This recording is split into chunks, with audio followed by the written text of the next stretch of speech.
Last time on Square Roots, Atsuma makes a prison buddy, Kareen has an unhealthy relationship with her bodyguard, and we learn that you can go home again, but it sucks there. Later, the Ice Queen toyas with our emotions. Get it? Toya? 'Cause that's his name.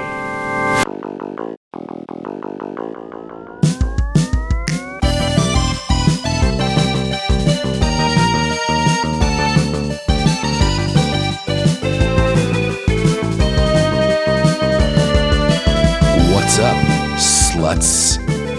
This is your Dungeon Daddy, Matthew Van Zandt, bringing you another hot, fresh episode of the Square Roots Podcast. Boy! Joined by Johnny Fire Golem Brandon. I'm the Emperor of Fire. And Vanessa. I'm Vanessa, and I'm really loving this Drive Time at 5 vibe that we have going on here today. I think it's good. I think it's nice. I think people will enjoy it for their commute. It's a rainy one out there, but stick with it. It's another Monday, and that's why we have the Bangles with Manic Monday coming to you live. Wait, that's the DuckTales song. Yeah. Anyway, obviously, we hope your children are in the car for this family-friendly podcast. You little piggies. Ugh. I have calling piggies? The kids or the parents? all of them. Kids are piglets and parents like are this. piggies. Oh, yeah, that makes sense. So the parents. I have a cold, so if I sound stuffed up, that's why. Vanessa is cold, so if she sounds like she's chattering, that's why. And Johnny? That's all I got. Oh, yeah, I got to talk about what we do on this show. Welcome to the Square Roots Podcast, where we play your favorite classic JRPG and our classic RPG games, one chunker at a time. And this is part 3 of Enchanted Arms. Air horn. Hey guys, according to my Google search bar, today is Tabletop Game Day. Happy Tabletop Game Day as of the recording of this episode. I don't know about you, but I'm not going to top on top of any table because they just won't support the weight.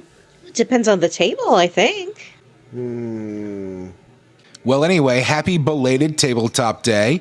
And welcome to Square Roots. If you're wondering, obviously, where Jim is, we told him if he's not going to play the game, he can stay in his room.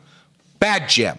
Yeah, it kind of backfired because it turns out his room is like where his like gaming stuff is, and also his girlfriend. So Yeah, that's where his N64 Yeah, he's having a great is, time. And his girlfriend. Yeah. They're playing Goldeneye and probably like doing drugs and summoning demons and Oh, no. all sorts of fun stuff. they're having a super fun sleepover. And here we are talking about Enchanted Arms. Wah, wah.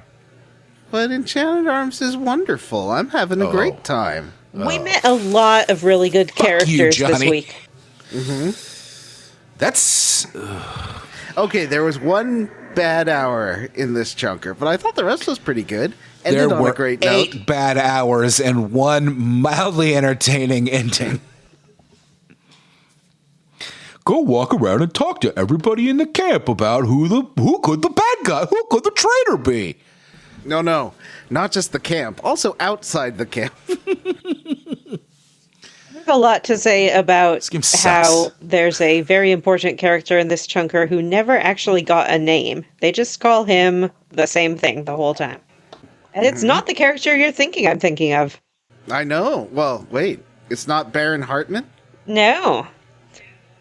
It's Oh. Leader. Oh, yeah. And it's not Mystery Man. No. And it's not Giggling Is that Man. Giggling Man? A lot of characters without names this chunker. It's because this game doesn't care enough to name its characters. It knows what it They is. Everybody has a unique name, but they're Yes. always just like, man who's interested in taxonomy. Or All right. Before we get Okay, in, now, ladies, we get in to let me this, bring this thing down just a few seconds. But don't make me bring this thing down for nothing. I want to see y'all on your baddest behavior. Matt, Okay. lend me some sugar, Matt. I am your neighbor. No, go ahead. Go off. I'm just checking Discord. What's going on? What's my Goliath's baddest chatting. behavior? Hey. I guess not living up to my responsibilities or obligations. I tend to have a pattern of that. So, I speed on the highway sometimes. yeah. I guess if I was going to do my baddest behavior, I'd just like hang up this call and let you guys do the podcast without me. Oh. But I don't want to do that. And have sex with loose women and worship the devil. Oh, no. I'm going to bleep out the word Matt, so that way you're not incriminating yourself. I don't do so it's a joke. This is ostensibly a somewhat comedy podcast. Well, yeah, but bleeping out things is also really funny, Matt. Okay. It is funny.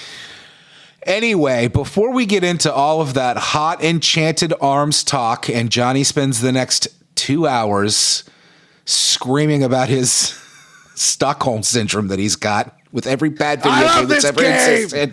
Toya is great. What a good character. The Ice Queen he's ever played. He loves it. has some ice cold mommy milkers for you. Let's talk about some hot gaming news, shall we? Oh, well, there's so much announced, and I didn't have time to watch any of these stupid. I never watch these commercials, anyways. So I imagine, Matt, that I am the audience member whom you are sharing this hot gaming news with, and Vanessa. Okay, well, most relevant to this show, the hottest gaming news of all, Final Fantasy Tactics: The Ivalice Chronicles is coming to PlayStation 5 with both classic and enhanced editions. That's right, ladies and gentlemen. We're finally getting it. It's finally happening. Final Fantasy Tactics remastered.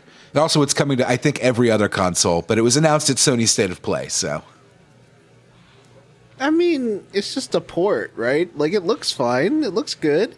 It is not just a port. It is definitely a remaster. They've remastered the graphics. It looks gorgeous. They have completely redone the menus so that they aren't garbage. It's fully voice acted, which is fucking awesome. Oh, there's going to be some additional content like additional difficulties. Not much has been announced on that front.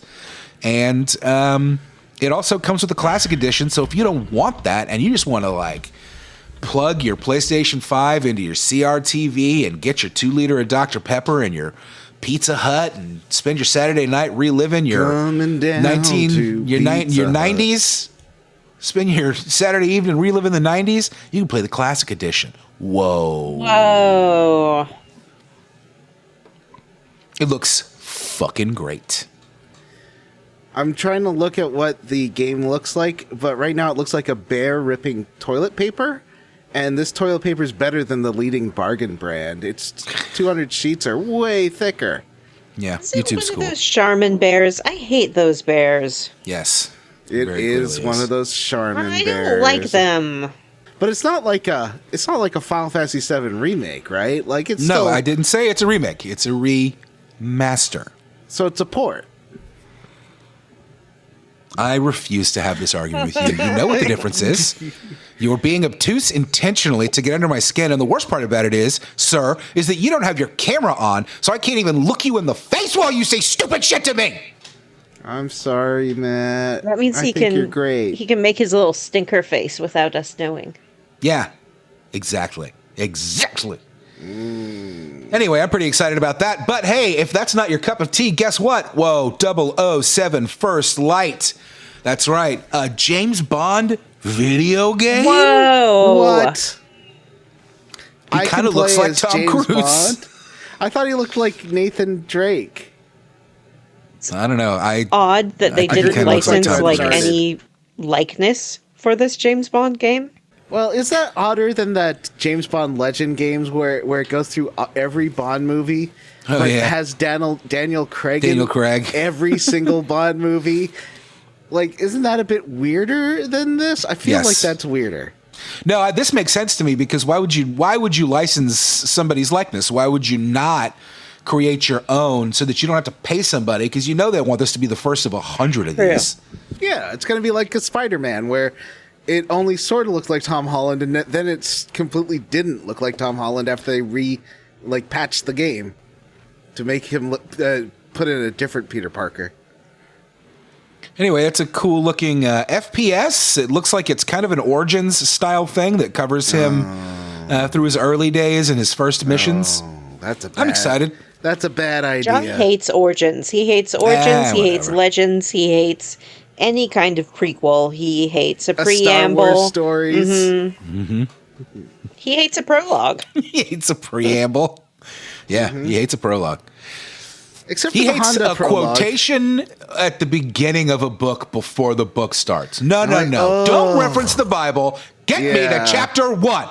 What old song is Stephen King gonna put up here? Who cares? All right. Well, apparently that also is not Johnny's cup of tea, but maybe this will get him excited. A new Arc System Works fighting game has been announced.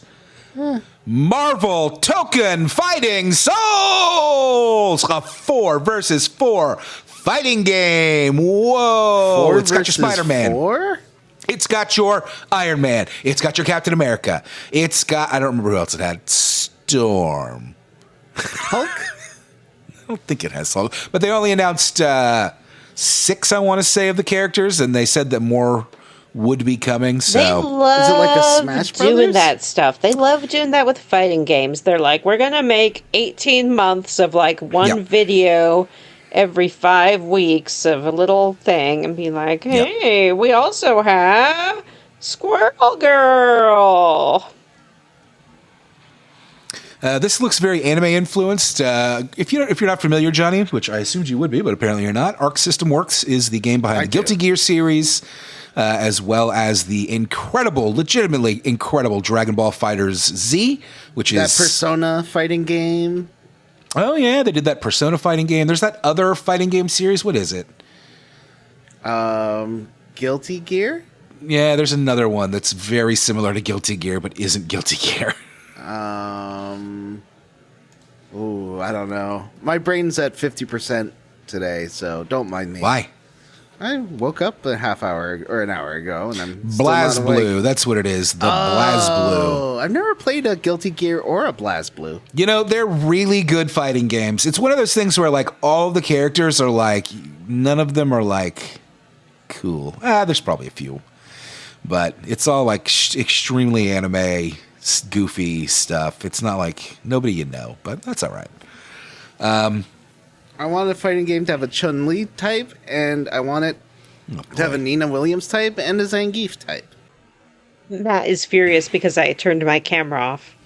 Well, I'm sorry, but I wanted to blow my nose. I don't want you looking at me when I do it. I didn't say anything. It's true. He just thought it with his... I did think it, but I'm allowed to think. He rolled his eyes and he went, oh, boy. I did. You're right.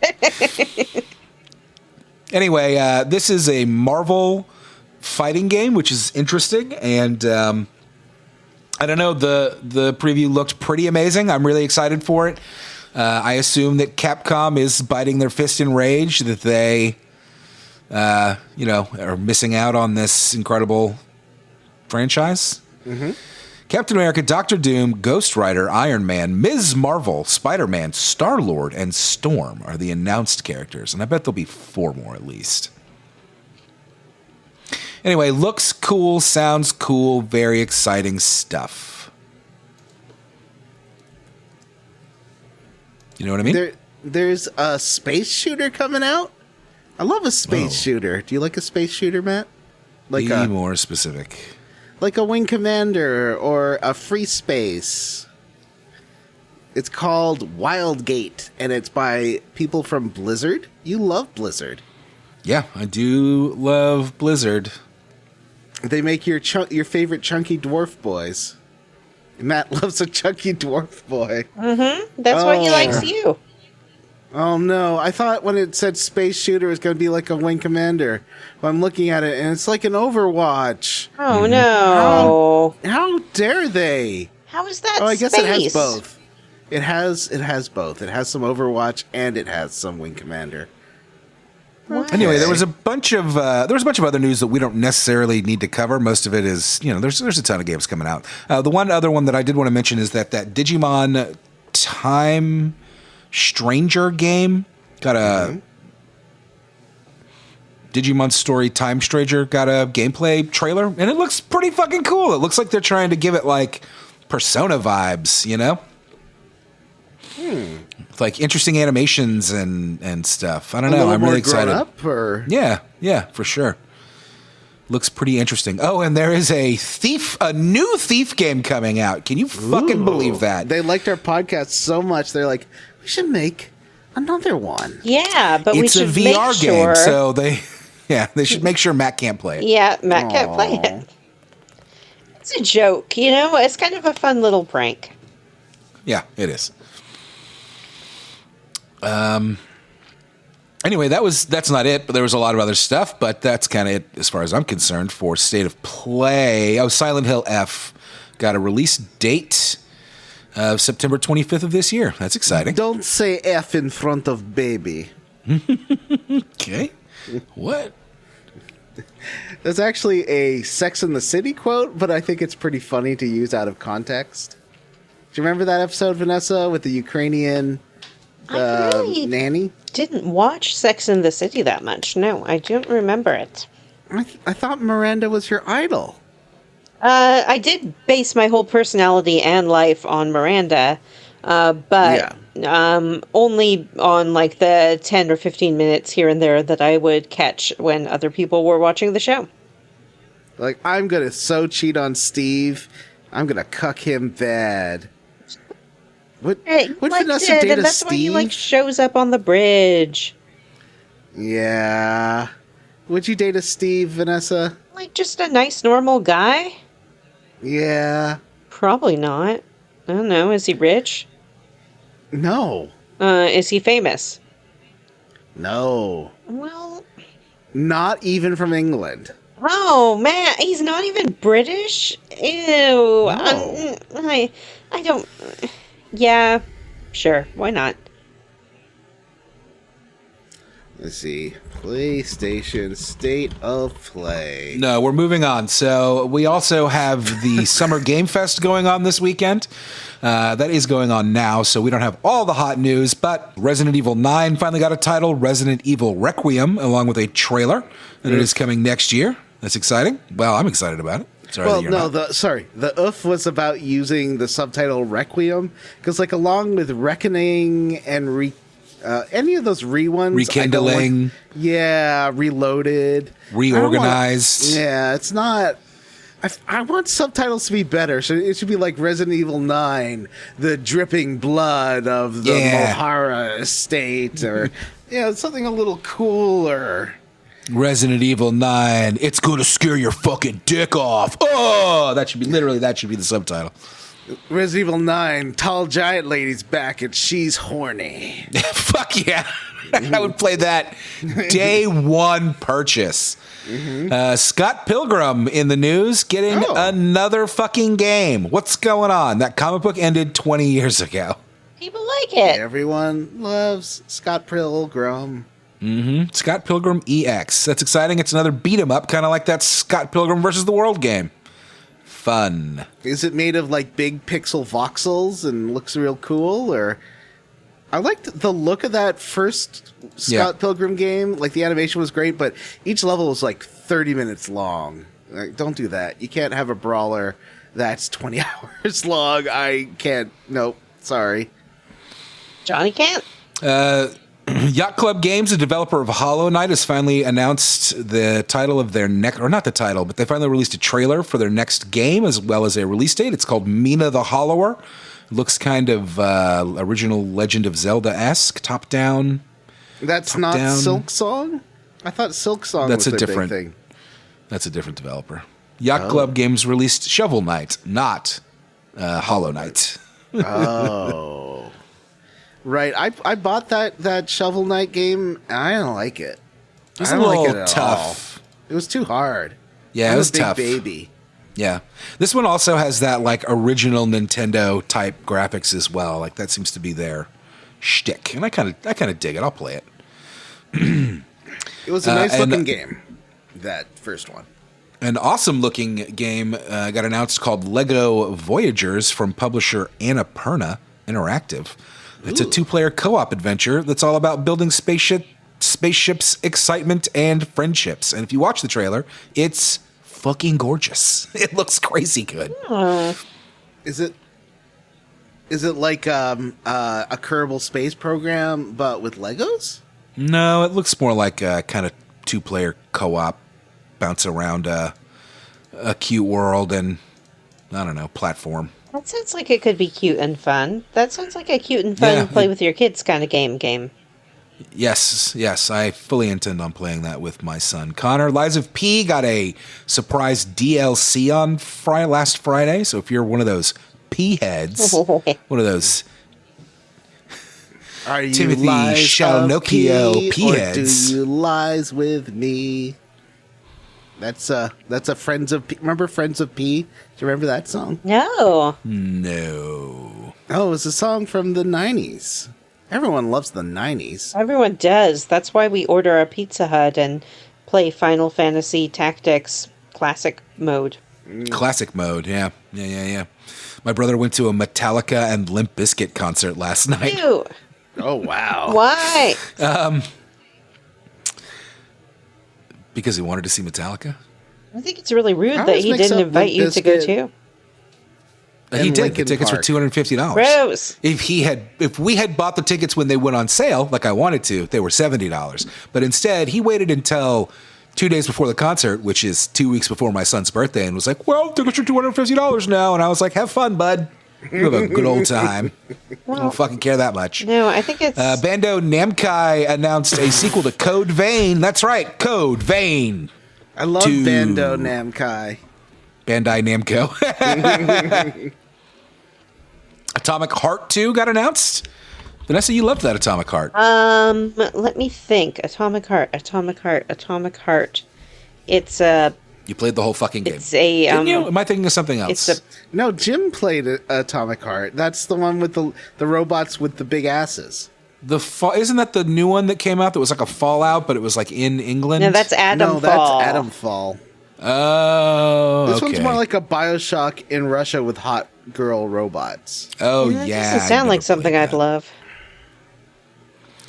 Sega took a big swing 2 days after the Switch 2 came out with a new Mario Kart and announced Sonic Racing Cross Worlds. That's weird. It's a multiverse thing. Everyone, Yeah. the multiverse is so hot right now. It's got Minecraft characters, Persona 5 characters, Like a Dragon characters, and all your favorite Sonic characters. Has it got a cow? Do Speaking like of- a dragon. I don't think it has a cow covered in shit. So I like a dragon, but I don't know. I feel like we need to pause multiverse games until we know what's going on. I think we should pause Until we know what's going on with the multiverse as a what do you whole. mean? Wasn't that what? It's a riff on what your stupid president said in his first term, where he's like, "No people from these countries until we know what's going on." Or Oh, well, you just did that again, so let's talk about that. Hey, Oh, speaking okay. of multiverses, another game got announced called Nicktoons and the Dice of Destiny. That's right. SpongeBob SquarePants in a real-time action RPG along with other iconic Nicktoons Nickelodeon characters. Rocco, Heifer, The only one that was shown was SpongeBob. Miranda. The Was only she- one that was shown was SpongeBob. The children from Was Are You Lizzie Afraid of the McGuire Dark? Disney. Ooh, yeah. All the cast of You Can't Do That on Television, like Moose and Alistair and Barth. I thought that was a good bit, Matt. I'm sad you don't like Probably it. does like it. He turned his camera off now, so I can only assume he's just beaming with joy over your good bit. Oh, okay. Yeah. I'm not going to be the only one on camera like some sort of fucking We clown. want to look at you, Matt. We just like to watch you. We I know. like it when you're on We like camera, to watch you, Matt. Yeah, let's see. Anyway, there was a gameplay trailer for the Deadpool VR game that I don't give a shit about, and Johnny already mentioned Wildgate, and that's it. I don't know. Did that's you it. hear about the Day of the Devs guy with his stupid hat and how he's just like every statement he makes is just bad. It's for Splitgate 2, and he wore a hat that said "Make FPS great again." Yeah. And apparently, he always like at Elon Musk Ew. with his new game announcements. Gross. That's cool. I did see Splitgate 2 just released on Game Pass, and I remembered you sharing that article with me, and I decided I'll give that a pass. Yeah. Good marketing. Good marketing. Yeah, people were real into that game until. Can you imagine working on that game and then your boss is like, "Oh, I'm gonna spend half a $1,000,000 to promote the game." It's so And then lame. just It's really like, what are poop they it. doing? Like, I don't go around adding Alex Horn on things. Like, just control yourself Yes, you a do. little bit. Yeah, you do. I mean, do you reference Alex Horn in your work projects? Probably. Yeah, I guess I do. Do I have a hat that says all the information's on the task? Yeah, I wear that all the you? time. I wish, now that I said it. I don't think they exist, but I gotta get one. Oh. Anything exists, Vanessa. It's true. It all You can exists. custom order There's anything. a task today that what it would have been amazing at because I'm 5'6" and the task meant you couldn't be any higher than 5'6". You would have been fantastic at that, but would you have cracked the code? Or, well, we shouldn't get into it. No Taskmaster spoilers. I Yeah, don't think I'm I a would few have episodes back, actually, cracked so that, let's not code. Let's not talk about it too much. I've been saving it to watch with Haley, and everybody in my house has been sick for the last week. Aww. They got the summer sickies. All right. That's basically it for hot gaming news, other than obviously the fact that the Switch 2 came out. I don't believe any of us got one. Is that right, Johnny? Did you pre-order? No, I put in my little thing for like give me a chance to pre-order on Nintendo's site. I didn't get the pre-order, and honestly, that's fine. I'm not. Yeah. No, it's fine. I'll get For me, it it'll probably eventually. be like a Christmas present for the kids type thing. Like I'm not buying one day one. Also, I'll be real with you. As I am excited about the Switch 2. You've got 2 new games. Yeah, I'll Yeah. wait. I'm good. That's what I've heard from Not that everyone. I am not champing at the bit for more Mario Kart or Donkey Yeah, Kong. even the people who've gotten it have said they sort of just got it in case it's hard to get later, or like there's no real drive for it right now, I don't think. It seems to be selling well. It's sold out around me. I was looking at it Real the other people, day, yesterday, people who this I morning, know, maybe. people who I talk to, not the masses. I'm a real person. And you don't have one because you're not that into it. You're not that into it, Matt. I am into it. I'm just not.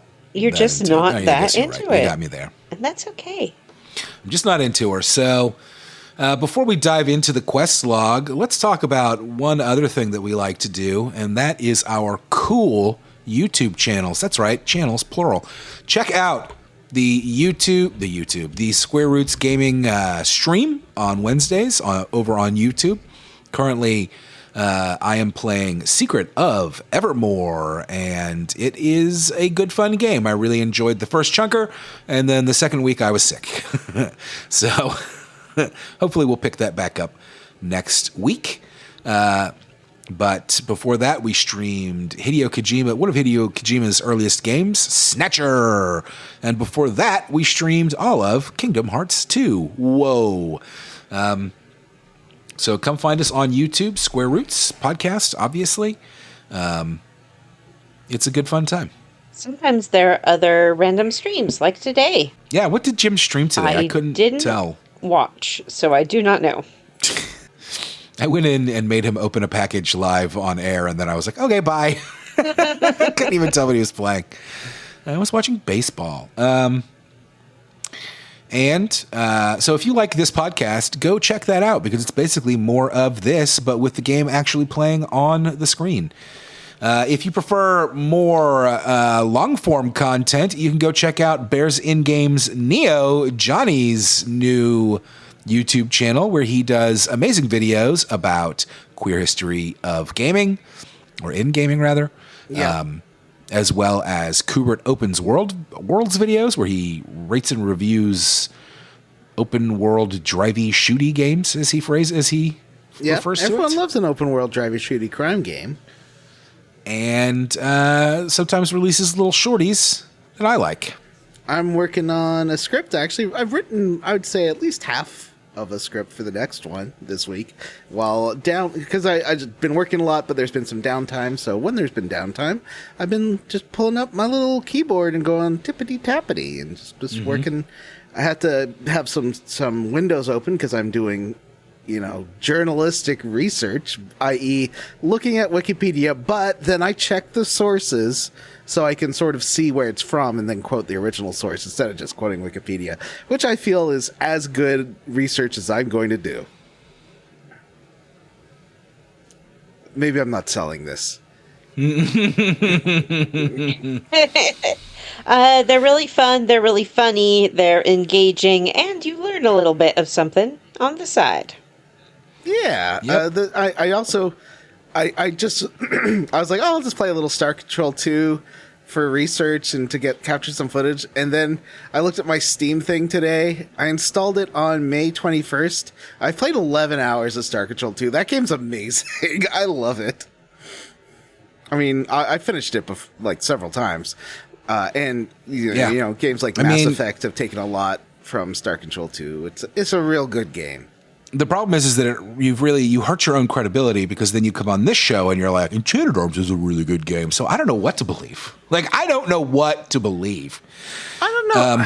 I would say I like Enchanted Arms. Would I say it's a good game? Ew. It's got some good parts. Ew. Yuck. Anyway, Bears and Games Neo, go check that out. Johnny's latest video was a big old review, like a 2.5 hour review. Yeah, I'm a little overboard with that one. Saints Row 2, yeah, which you also just did with your Simpsons Hit and Run review. You were like, I'm not doing that again, and then you did it again. Mm-hmm. He can't help himself. Actually, forgot about that. I really need to watch it. I meant to watch it, and I didn't get around to it. I was in the office. A lot. And then this week I should have watched it, and I didn't because I was sick. So what were we calling it? The Zone of Enchantment? Sure. Yep. The Zone of Enchantment.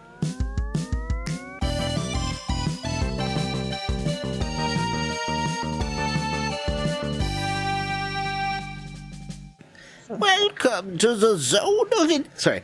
Welcome to the Zone of Enchantment. I've got a question for you all. Yeah. Have you ever met someone who talks like this? Well, I don't know if I could say that I've met Peter Lorre, but there's a little bit of a Peter Lorre about it, don't you think? I guess. Yes, like that kind of guy. Yeah, but that's not Peter Lorre. The yes guy is a very specific guy. I guess it's one like him and Peter Lorre are someone I know more from impressions based on rather than. I mean, yes. Yes. I can't remember the name of the guy that Simpsons Yes Guy is based on. Hang on. It's the time of the show where we Google things. I'm going to grab some water. The GameStop. Frank Nilsson. The GameStop near me has Switch 2s according to the GameStop website, but they close at 7, so later, sucker. No, I'll stick around. You don't need it. I don't need it. Don't let the marketing people hype you into getting something that you don't need and you don't want. There's no games anyone wants to play on it right now. We can all just chillax and wait. I don't have time to make videos based on it because I already have some videos I'm working on, and I've got a backlog of content of videos to do. So I won't say content, backlog of amazing creative works. Because that's what I do. I'm not a content creator. I'm a cool video essayist. Yeah. right? Yeah. You're not a content creator. You're a maker of content. Nope. You're It's not content. You create things which are full of stuff. No, I'm a video essayist. What's wrong with saying that? I guess there's nothing wrong with saying Content that. slut is what you are. Content slut. So if you remember last time on Bears and Games, as Vanessa said, there was some exciting adventure. We went back to Yokohama. We did the short walk from London to Yokohama. Is the show called Bears and Games now? Yeah. I'm confused. That's what we did on Square Roots. You said last time on Bears and Games, Shawnee. Oh, you're right. You were so you're deep right. in your own content, you couldn't even tell. I don't like the word content. He's discontent. Do you like the word slut? With the word. Yeah, I do like the word slut, but I don't like the word content. Especially if you pronounce it like that. What about slut tent? Oh, I've been in a slut tent before. Who hasn't? A lot of pillows, silk sheets, lotions. Yes, last time we went back to Yokohama and we faced off against the Ice Queen again and killed Professor Ko. Well, the Ice Queen who made us kill our dog first. Yeah, so we he did deserved kill it. our own Awful. dog. I don't know if we really hit on how awful it is to make someone kill their own dog. Terrible. Yeah, Professor Ko seemed like a bad dude. I thought he was going to be like the big villain. But nope. He didn't understand the power that he unleashed. Mm-hmm. What a moron. Did you synthesize the Cerebus Golem, Johnny? I sure did. So that Akuma can play with his dead dog. I did, but I didn't keep him in my party for very long. I was like, I don't really need another dark thing. And Sasquatch is so much better. You're going to get a fourth party member here pretty soon, and at that point, what's the point of the golems at all? I gave up on them entirely. I don't give a shit. Yeah, I feel like they should have a golem slot. You know, at least one. Yeah, everybody should have a golem slot. Yeah. Isn't that what Primrose is? Whoa! She's a child. Yeah. She's a bang maid. So, London City. You're back in London, jolly old England. And you are now on your way to the resistance base because Atsuma promised Kareen. Atsuma's still kind of in blue screen of death, like really not there anymore. He's not really present emotionally. He's depressed. It's more that I would say he's got some PTSD. Yeah, that might be the going case. on. His friends are dead. He might have killed everybody. Kareen's gonna punch him. She has promised to punch him very hard. Ko made it pretty clear that he is the one that was behind everything. You'd think that he would maybe let it go. Yeah. I mean, he was used like a pawn, and his arm makes him do things, and he really had no control of whatever the arm made him do. So I don't understand why Atsuma's so wah about it. Get Even over if it, you buddy. take away the personal responsibility element, his whole town still is pretty trashed. Yeah. And not everyone's dead. Ko's still... Yeah. So, Kareen explains the situation. The resistance base is past the castle, through a mine. The shortcut is to go through the castle, which seems like a bad idea. Like, all the resistance members have to sneak through the castle to get to the mine. I guess she said it was a shortcut, so maybe there's a long way around. Yeah, I don't So you think they're all don't- taking the shortcut all the time. Yeah. So we head to the castle, and there's two guards who are not letting you in because no one's allowed to see the king. And Kareen then orders them to go and let her in. I do like Atsuma tells them to shut up, and they're like, Shut up. No one tells us to shut up. Even my own parents never told me to shut up. Yeah, that's a guard who looks after himself. And good for him, you know? We get inside, and as we're walking around, we do see let's talk about this man. Vanessa, how would you describe this man? I would describe him as gorgeous. Why? Well, because that's how he's labeled. He is labeled as gorgeous man, and that's how you know he's incredibly good looking. He looks like every other male character model in this game, except he has a little mustache, he has long brown sideburns, and he has a purple hat with a very fancy feather coming out of the top of it. Well, you know, this guy's going to be a big villain in this game. Villain? How could someone so gorgeous be villainous? I don't believe it. I think our hero has finally arrived. Probably the amulet is like the secret of the enchanter powers. Yeah, he is hanging out with Oka, who is a bad guy. He does. Oka does lead the evil marching band, so that's true. You can't trust that guy.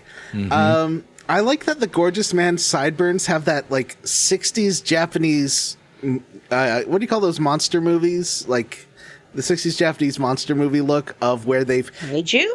Yeah, the kaiju films. They always had like it's more a girl that would have hair that would go to these weird points, but sometimes guys would have sideburns that would go to like these weird points. I just remember that as like a very 60s Japanese movie thing. That always makes me think of the old artwork for Link in like Link to the Past, you know? Like he's got very long sideburns that just kind of look like that don't really even look like sideburns. They almost look like ear bangs. Yeah. Yeah, and that they've been greased into a very, like a little curlicue almost. What a And I would say I would say he's wearing purple velvet primarily is his, and Blue some and purple. navy velvet as well. Purple velvet in that old southern style. Like the song by Alana Miles. That was a beautiful rendition of it. Yeah. She loves And I Purple Velvet. do please. That was one of those like country pop hits in the 90s. There's a lot of country-ish songs that, you know, still made it to the charts, like all those Shania Twain ones. And now country is just like weird fascist propaganda. I don't know what happened to country. Something It turned into weird fascist propaganda. Sorry? It turned into weird fascist propaganda.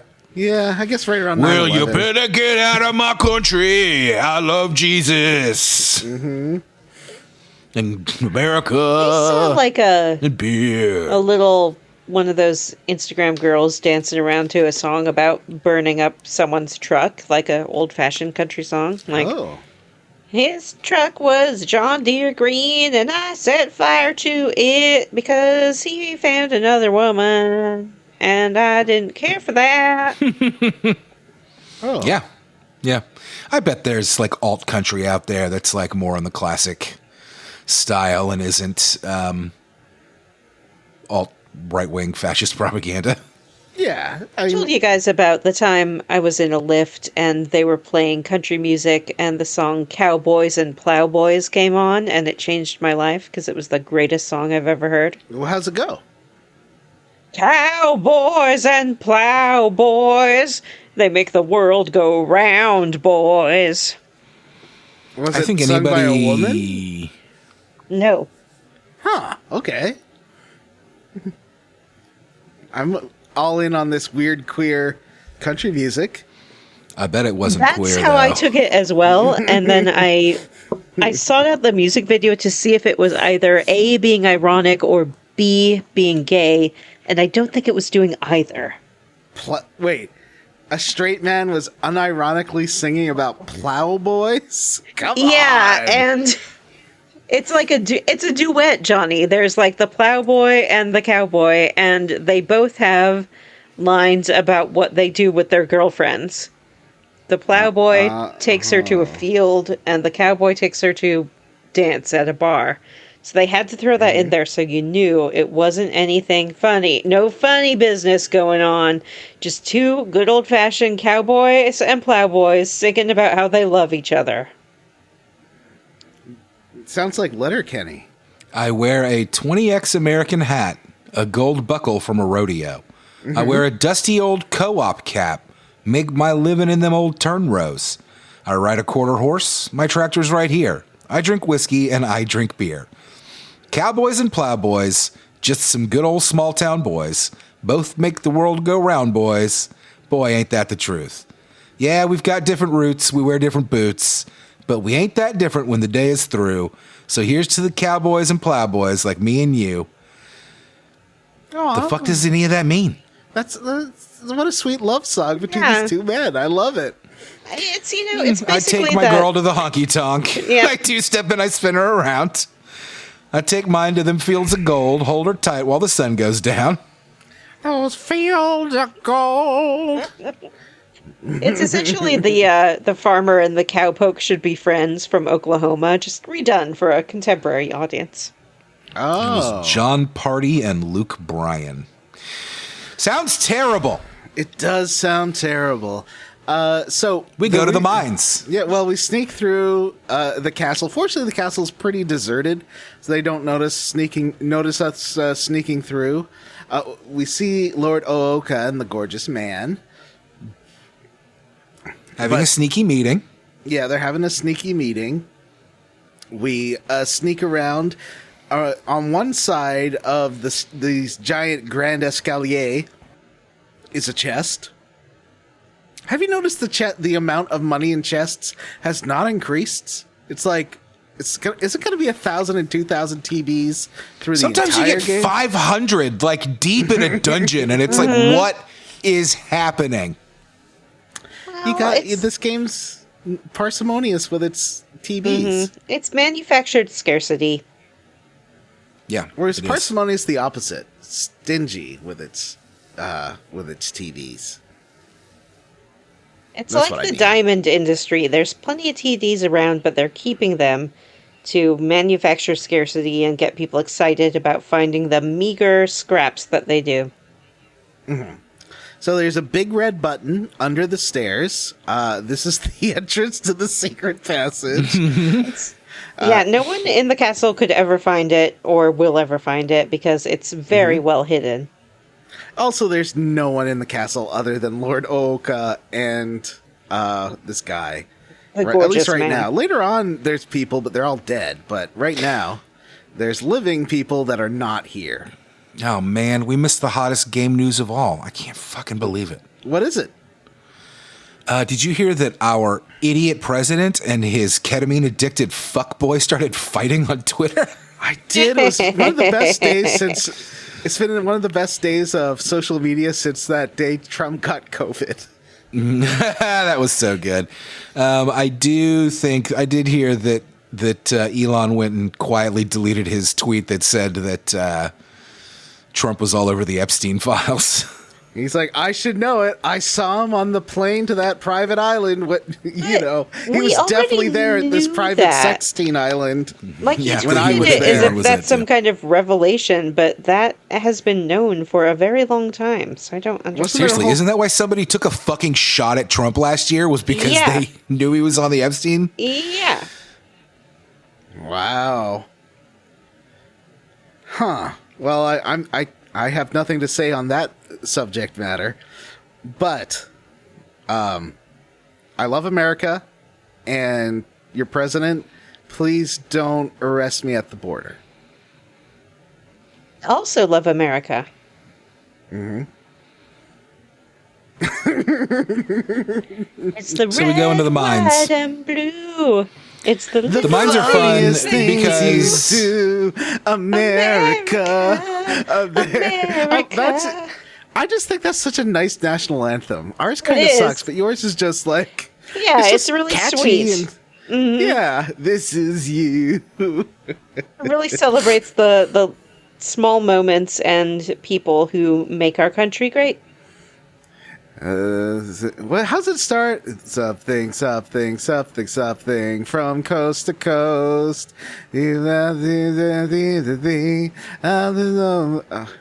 Capture all that style. Man, I feel bad that I can't remember all of. Is that America's Funniest Home Videos or is that America's Funniest People? For home videos.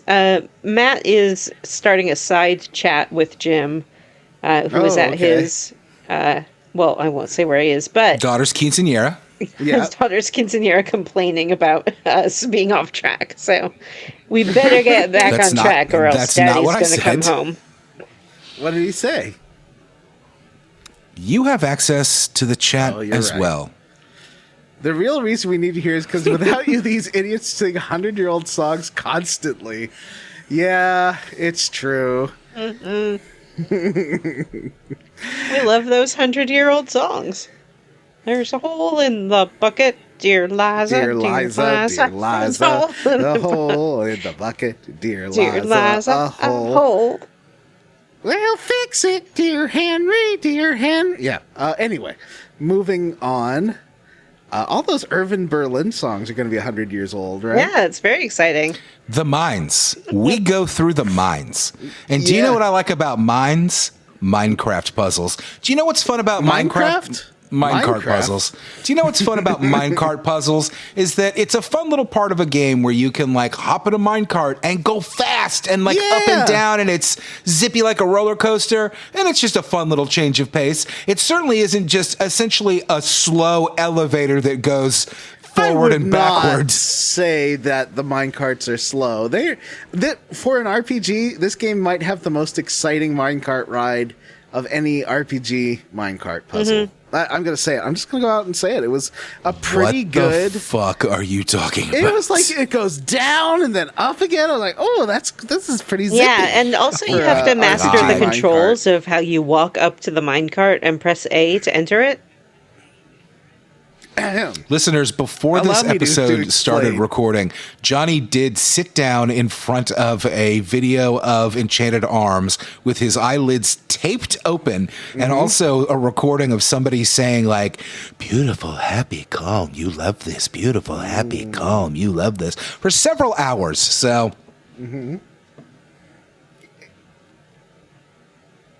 I can't and then he turned into a green monster. I can't remember any of the... What movie is that again? Violence Men. It's Violence Men, right? Orange is Clockwork the new black. Orange. That's what it is. A Clockwork Orange. But they have names for their violence lads. They're like, hey, it's me, Clubber Bops. No. Yeah, no, it's terrible. That's a terrible movie, and I don't understand why anybody ever liked it. I remember that one scene with the giant concrete dildo thing. It was like a chair, but it was a penis. Well, I don't want to talk about Clockwork Orange. Okay, sorry. They are called droogs. That's it. Not chummers or whatever the one is from Cyberpunk 2077. Chooms.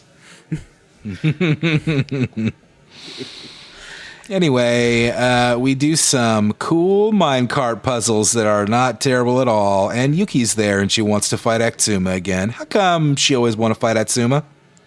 She wants to prove that she's the strongest, that she doesn't need no man. She's the bestest cowgirl. I think she's into him. It becomes pretty clear, don't you think? She's like 9. She does... Yeah, the JRPGs like this little girl has a crush on a grown-up mechanic, or like plot beat a lot. Vanessa, rumor is that you are a girl. Huh? Do little girls often have crushes on adult men? Yes. When I was a little girl... Johnny, rumors have it that you are not a girl. And not little. And I did not ask you. Well, when I was a little girl, I had to crush on Al from Quantum Leap, so I don't know if I'm the best person to ask about this. I mean, you answered the question, though. The answer was yes, so I guess I can't complain, even though I hate it. And don't forget about the David Copperfield story. He winked at me. He winked at her. That's... It made her day. It was like magic. It was. It was the most magical thing he did that night, except for make a duck disappear and reappear. Ooh. Ooh. A living A duck? living duck. That sounds pretty fantastical. I'm not sure that should be allowed. That's Satan stuff. Yeah, yeah. Well, that's where he is today. I don't know what I meant by that. That's where he is today. Satan stuff. So yeah, you fight Yuki, but this gets interrupted, and you got to fight some dudes. Were they knights that were interrupting them? I can't remember who interrupts. I feel like it was knights. Yeah, maybe. I don't know. Yeah, a couple of knights. We just murder them. You know. Yeah. It's fine. They weren't even real people. Obvious Princess Karen is just fine killing soldiers of the fucking royal military. But her dad is bad, and she never double-checked that her dad... Well, she thinks so. She never double-checked it. It's like, oh, you say my dad's gonna do this thing that he made me promise to never, ever promise do. we would never do. Jesus, fuck. I'm not gonna double-check this. Yeah. There is a cool mini-boss here, and it is a Minotaur. Whoa. Yeah, you gotta move some tracks around. There's a million little chests around here that are fun to find. I liked this dungeon. I'm going to go out and say it. I don't care who knows. Oh, wow. I thought this dungeon was pretty fun. Johnny, everyone's going to know. You're on tape. It's true. I am on tape. I record on a reel-to-reel recorder. Look, I know that it doesn't make me sound that young, but I swear to God I'm a millennial. You know? Like, I want to distance myself from these people. America's funniest home video recording on tape. What the fuck? I've set up a Nagra before to do playback. It was fun. You have to like thread tape from one reel to another. It's neat. I liked it. Anyway. Well, by the time I worked at a radio station, they had the carts where you just, slot them in and out. Wait, what? What? What? Okay, everyone... This is Get out your Vanessa notebook. Get out your Vanessa notebooks. What? You worked at a radio station? Which radio station? Were you the morning girl? No, I didn't really. It was just like an internship or whatever. Oh, so you weren't like, I'm here over the St. Lawrence River, and traffic is backed up on the Gallipo Bridge. Ile de Tort Bridge is construction. Getting into Montreal today is going to be tough going. No, I mostly just Up next, your favorite lads from Liverpool with Can't Buy Me Love. No, I took the master recording and then I slotted the advertisements in and things like that. That sounds fun. Yeah, it was pretty fun. I got to doodle while I did If you need it. carpets, we'll install. Save money wall to wall. See the king of broadlooms today. That was like this old 1940s radio commercial that they kept playing until I think around 2000. Like that one went on for 60 years. They're like, oh, we don't need to redo this. This lady sounds hip and current. One of my favorite I liked it. Childhood radio commercials was about going to Victoria. And it went, hey, hey, hey, let's go to Victoria on Princess Marguerite. Princess Marguerite was a ship. Well, that sounds great. Ever been to Victoria, Johnny? I have, but only twice, and it's the capital of my province. I feel like I have not been doing my due diligence of really getting to know our province's capital. It's nice, but it's nice in like a take your mum for tea nice kind of way. I feel like that's the size of city I really like. Mm-hmm. Because, you can get outside of it pretty fast, and it's not crazy, and, traffic's just kind of not as bad as around here. It's in Victoria. Right? Although I work nights, so I don't usually have to worry about traffic. I'll admit that I got a little distracted, but why the fuck are we talking about traffic? Well, we're talking about Vanessa's job as a traffic lady on the News 5 Anyway, we get out of the mines, and that takes us to the Resistance base. Whoa! We finally get to meet the cool Resistance that I thought we'd already met in the bar, but I guess not. No, they were just like scouts. I don't know. We get to the Resistance base. There's a man standing by a tower that's like, "Oh, you are here to see the Resistance, and we just found a spy. It was very exciting. The spy, she was 7 years old, wearing a cowgirl outfit. We're going to torture her now." And then Etsy was like, I wonder who this spy is. Yeah, they either don't know who it is or are pretending not to know who it is. I mean, I could see pretending to not know her. She is a little bit much. She's a lot. She is a lot. So you climb upstairs, and then you cross a couple of bridges, and you get to the roof of this old church or fort or whatever it is. This is like a shrine protecting a Magicore, and there's a bunch of tents up on this roof, but you got to take this gondola down through the roof of this fort into its inner cloister, which is great. I think the Square Roots house honestly should have a gondola. You should get in through the roof, climb a couple of ladders, and then take a gondola down to the Grand Escalier. I don't mind What do you it. think, Vanessa? I do worry that it wouldn't be the best for accessibility, so I'd like to have it as an alternate entrance, but perhaps not the primary one. That one photo of Al you posted looks like a costume, camera test or costume test day. Like he's got a neutral-ish pink background. It really does look like a wardrobe day. And they used the still as a publicity still. It's totally possible. I don't know why they wouldn't. Do you ever watch any of Dean Stockwell's kid movies? Like The Boy with the Green Hair? Yeah.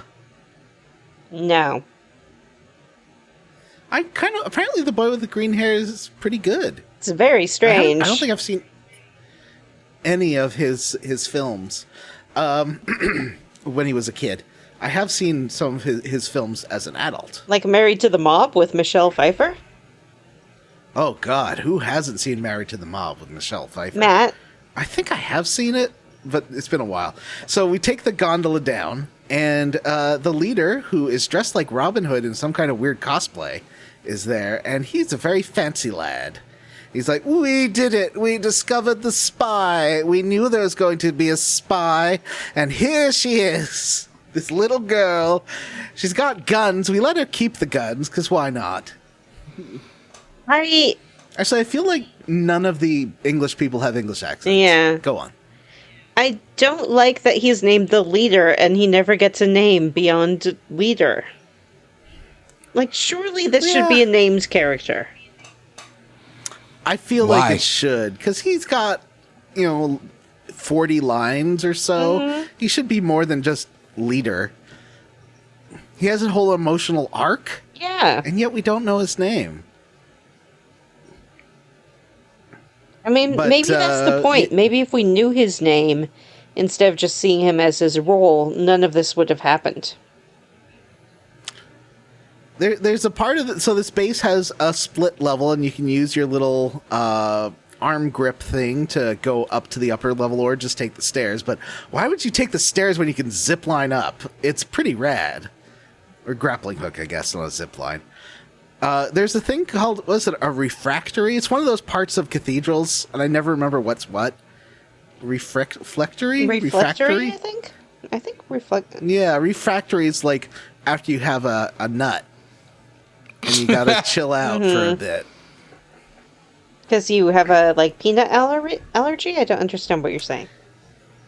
Oh, no, ejaculate. Sometimes you feel like a nut, and then you have to refractorate.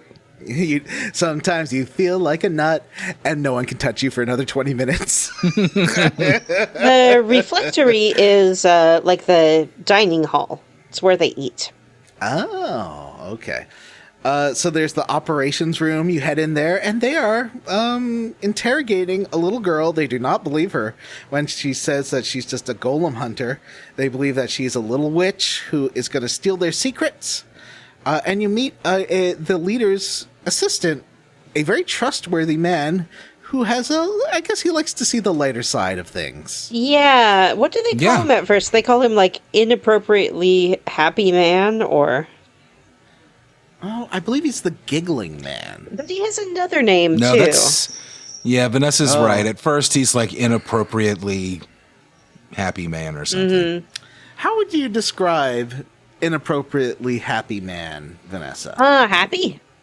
But in an inappropriate way. Like, the situation... But also, like, his clothing and attire right. and general accoutrement and, sort of stance. I think his haircut is... what we'd call, like, the monk cut. Except it's not a very neat little circle. He has a very prominent bald dome of his head. Kind of looks like he has fleas and he's been scratching his head too much. Yeah, he has shaky bangs. He has really thick sideburns that don't match the texture of the rest of his hair, so much so that it looks like they were, like, stuck on. That 60s kaiju movie curlicue again. Yep. He has a thick green scarf and a green cape. I would say he's rocking like a Frodo Baggins style, actually. Ooh, yeah. Mm-hmm. Yeah. And he's got a weak chin. He has a weak chin, so much so that it's tucked in his little scarf. And his posture is very sort of docile, like he's kind of folded over and his wrists are limp at his waist. A supplicant sort of posture. And he just loves to laugh. Listeners, supplicant. He loves to laugh. He lives to laugh and he loves to laugh. I love to laugh. Remember that song from Mary Poppins? Mary Poppins? I do. Now that's more current. We know Matt gets mad when we talk about old stuff. Yeah, we're talking about current this is like 60s. hit songs. Yeah. Like why would you start Mary Poppins with one of the slowest, saddest songs it's not starting, but it's like not the end of the first act, Feed the Birds, where they're like, this movie's too much fun. We need children to be sad and bored for 5 minutes. That's my hot take on Mary Poppins. It's a good one. I love Mary Poppins, Vanessa. I didn't know that about you. I think it's Julie Andrews' best performance. She's charming, effervescent. I love the magic. I don't like that Feed the Bird scene. It is super boring. Toppins. Why is it so sad? So anyway, the leader and the weirdly happy man decide to torture the little girl. Yeah. But we intervene. Yeah, we're like, hey, no, actually, she's just a little girl golem hunter. And they're like, you sure about that? You sure about that? Yeah, she's a little girl. And they're like, oh, I guess we can trust you. Are you the spy? Completely new guy. Yeah, they immediately rotate to him being the spy. Yeah, who's this new guy? These guys seem fucking terrible at their job.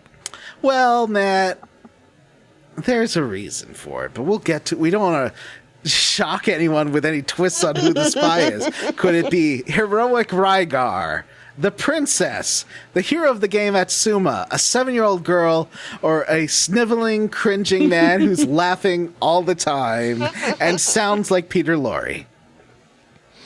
Atsuma's tummy starts growling, so Karen, with a weird, never before revealed motherly instinct, decides she has to feed him.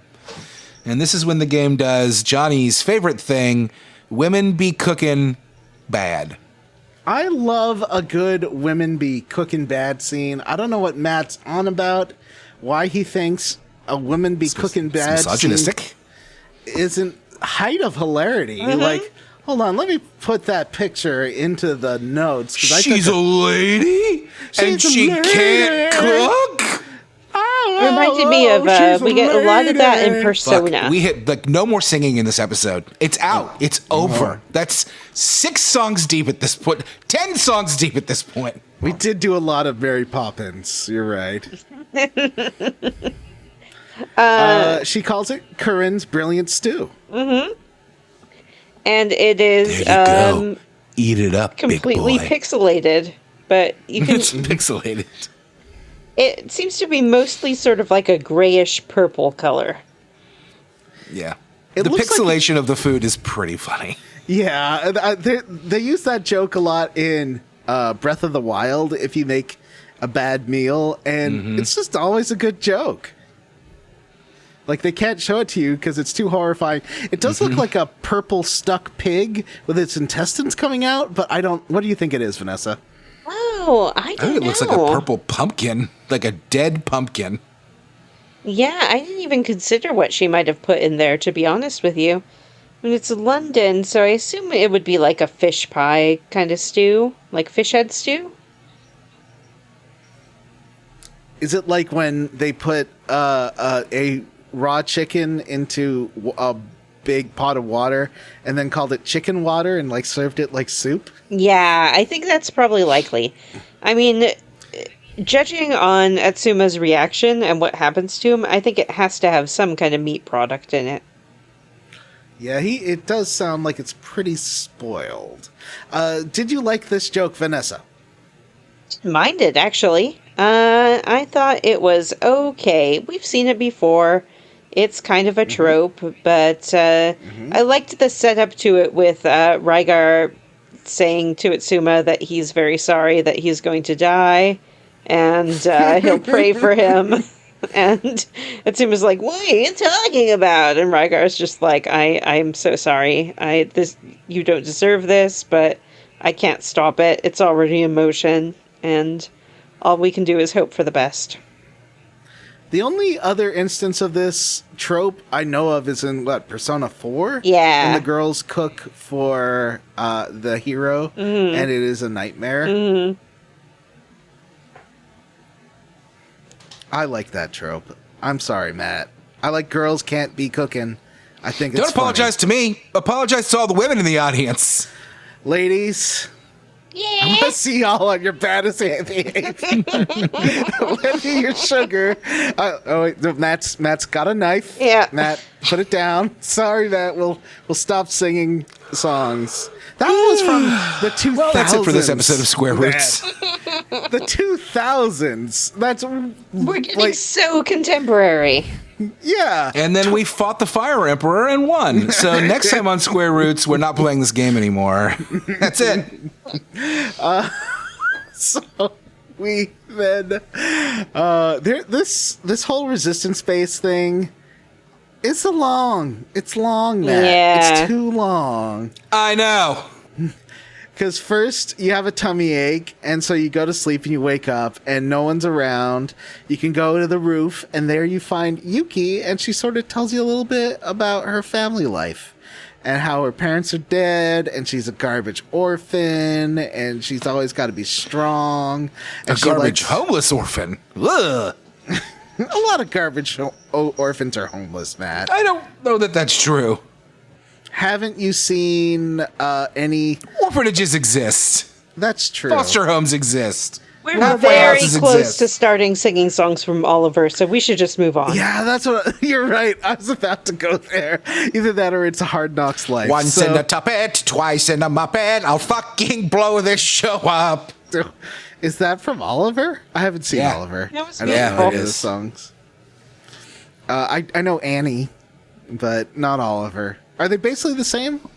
Daddy Warbucks. What the fuck? Yeah. Well, I mean, it's a joke. It's a contemporary critique of war profiteering, Matt. That's true. That's fair. That's a reasonable thing that you said. So He made his money from the the- food makes him so sick he passes out.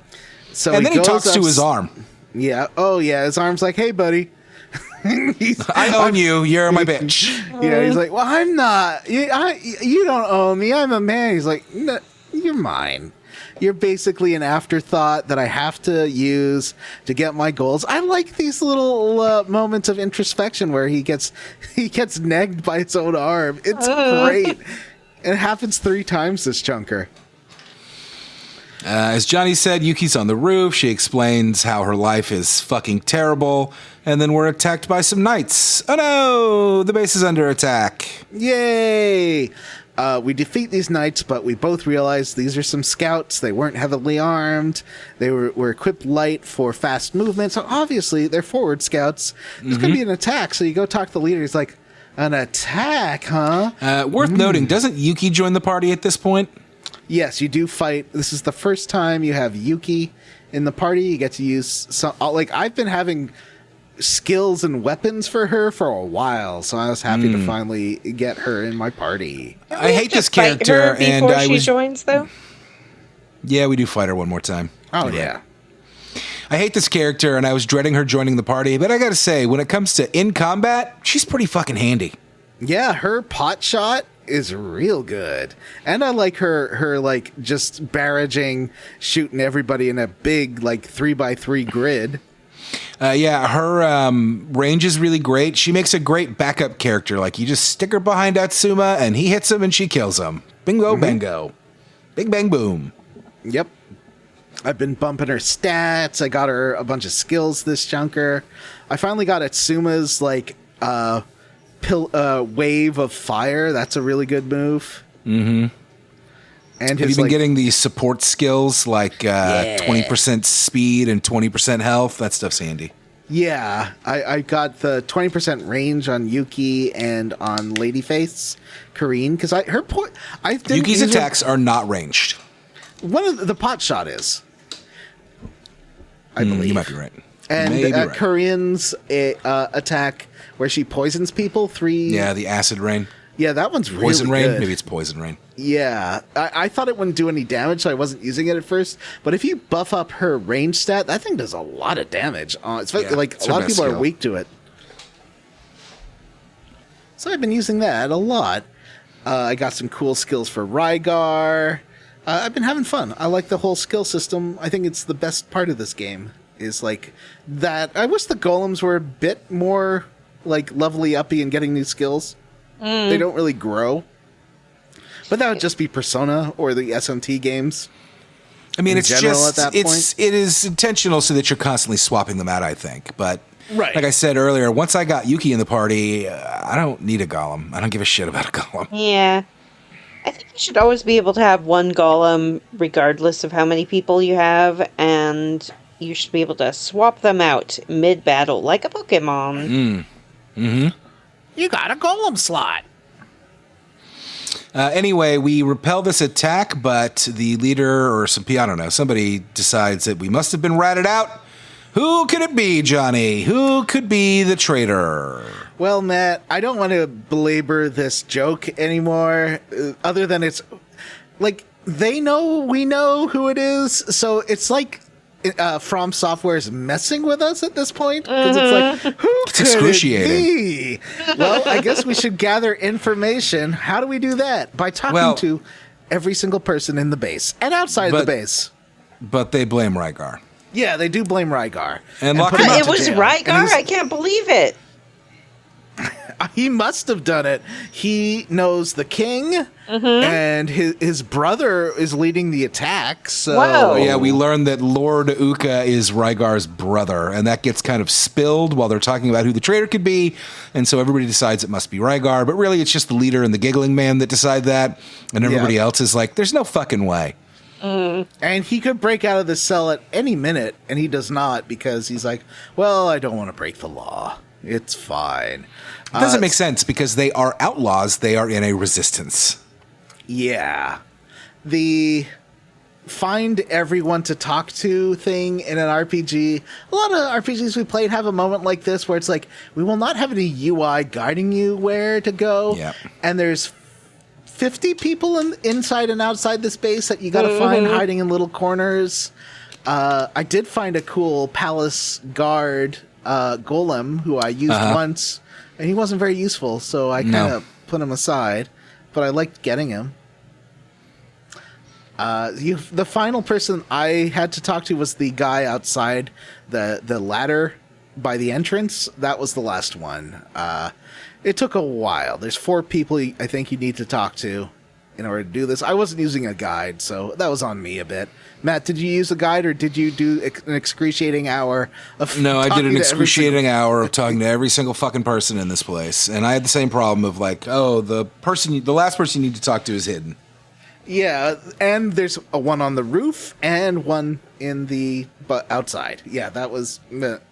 Game, don't do this. I've been enjoying this game, but this resistance-based stuff, it seems like they're like doing this on purpose and they know it sucks, which is a really weird move.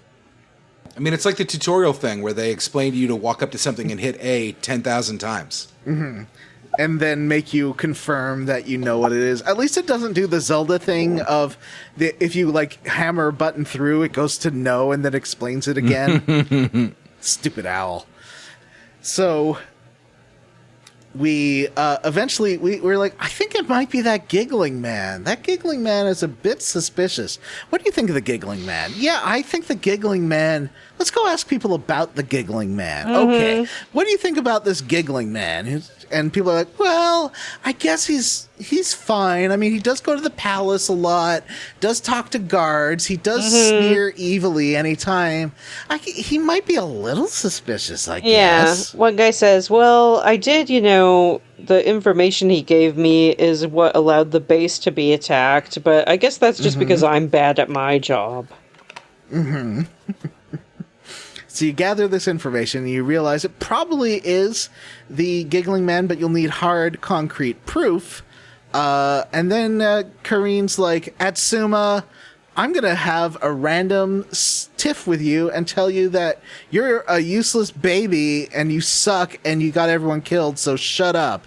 Yeah, and you're just a weapon, so fuck off, which is pretty fucked up, actually. Yeah, after she knows that's a sore spot for him. And she kind of dug at it. I mean, I had a roommate, and she would like hit the sore spot of her boyfriend sometimes to like egg him on, and it was bad. Don't do that, ladies. No, there's no need for that. Or men. Yeah. Men or women can do this. Don't do that.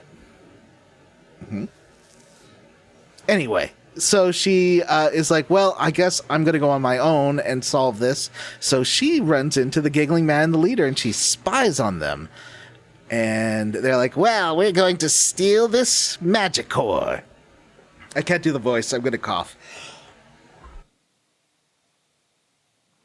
Yeah, we catch them talking about how they're going to steal the magic core. And the leader is fucking in on it. What? Yeah, that man, the handsome man, Baron Hartman, is going to be. They're going to get him in his last role. Yeah, they're going to get Phil Hartman to be king. No. Yeah. Specifically to release the fire golem, which apparently the king does not want to do, which makes everything that Karen has done bad and wrong and stupid and pathetic. And she really should just go sit in her room and think about what she did for maybe a couple of years. Yeah. She's just like, oh my God, my dad doesn't want to do this? Wow, okay. I like that they're like, those fools think the king wants to do this, but he's trapped in the castle by his gods.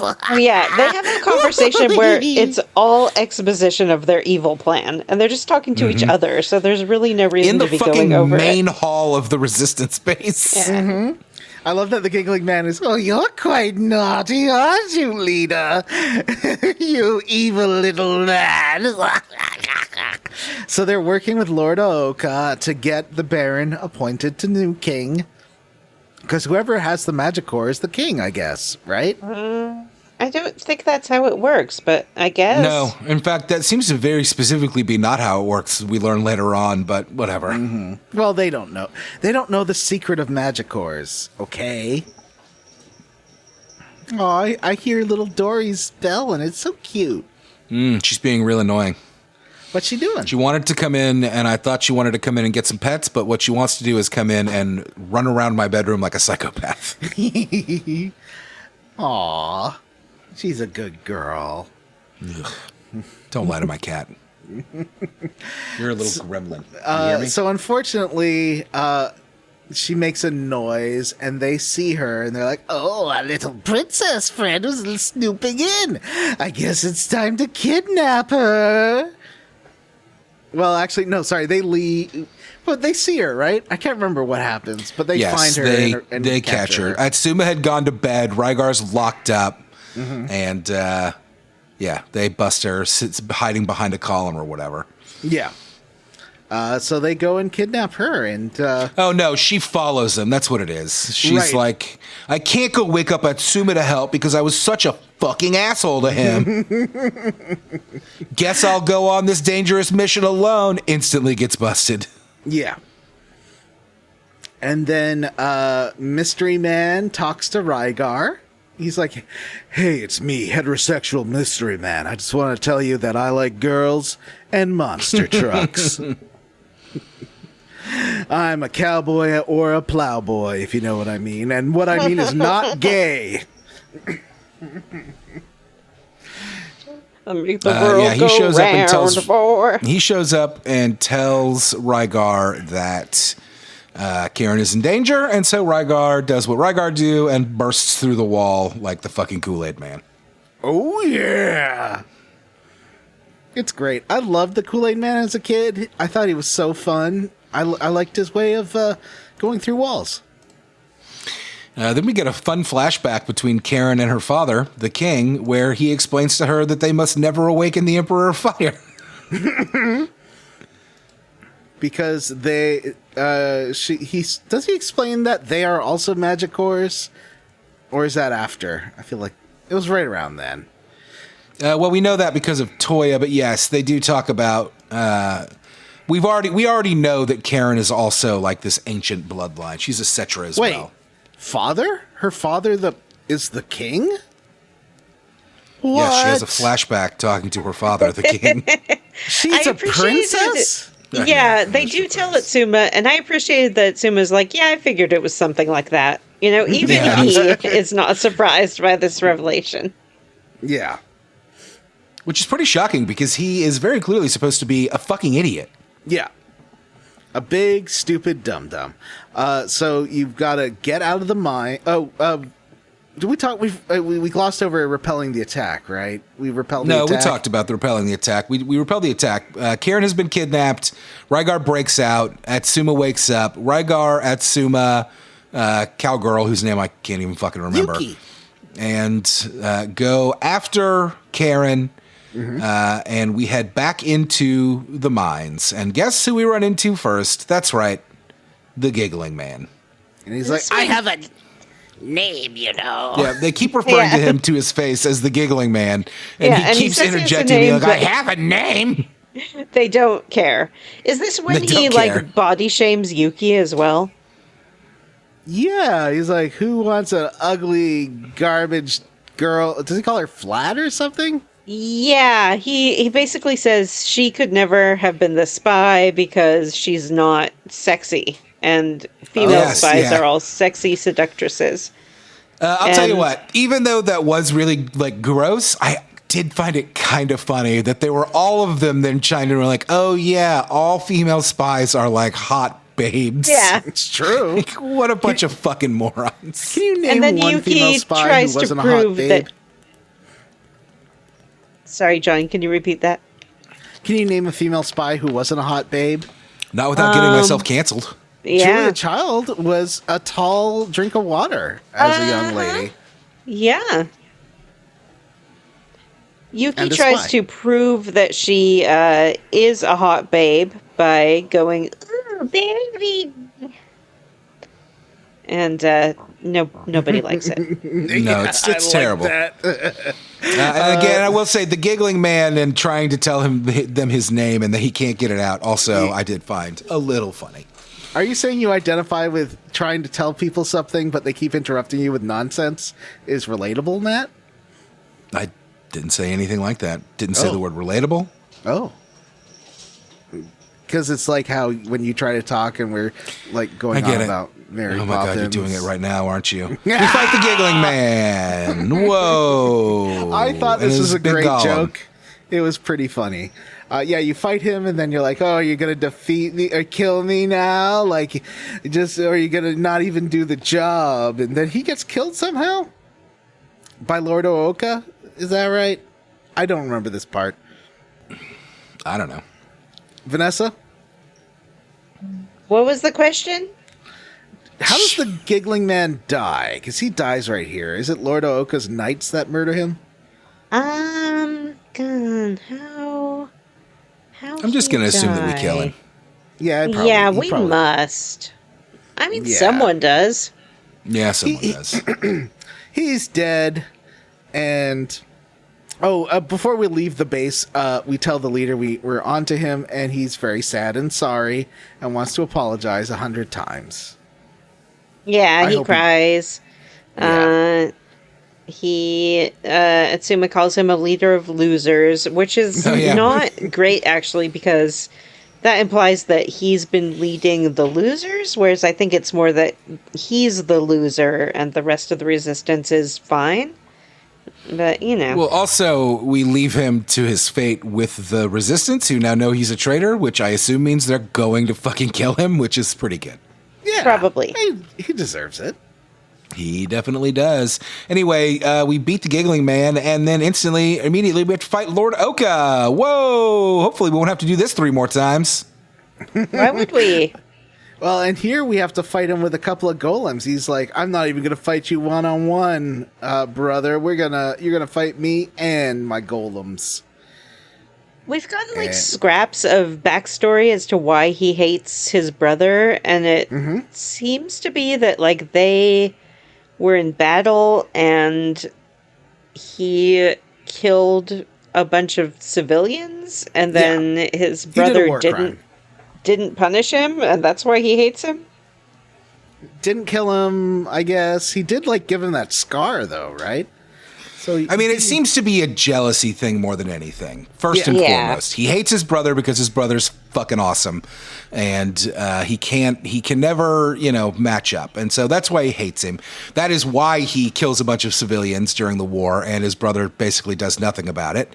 But then also his brother leaves, kind of accepting the punishment for himself and banishing himself. Or retiring from the army or whatever. Yeah. And and then his brother is left behind with all of the soldiers who hate him because he committed some war crimes. And and that's why he hates him. It's one of those things that doesn't work at all, doesn't really make sense, doesn't elicit any emotion. You're just like, okay, so I guess you're a piece of shit. Cool. Mm-hmm. He is. He's not a good dude. So you defeat him, and then he's like, well, you're going to kill me now, brother. You're going to kill me now. And then he runs away. The brother does not kill him. And then you go outside, and he is outside, and you have to kill him again. Fight number 2 with Lord Ooka. And then he is very sad that his brother will not kill him. His brother's like, no, I can't do that, buddy. Don't worry about it. And then suddenly, our favorite character in the game, the Ice Queen with her big frosted milkshakes, are there. Mm-hmm. She might have the biggest knockers of any JRPG lady, I think. But they're ice knockers, so it doesn't really... They're ice cold.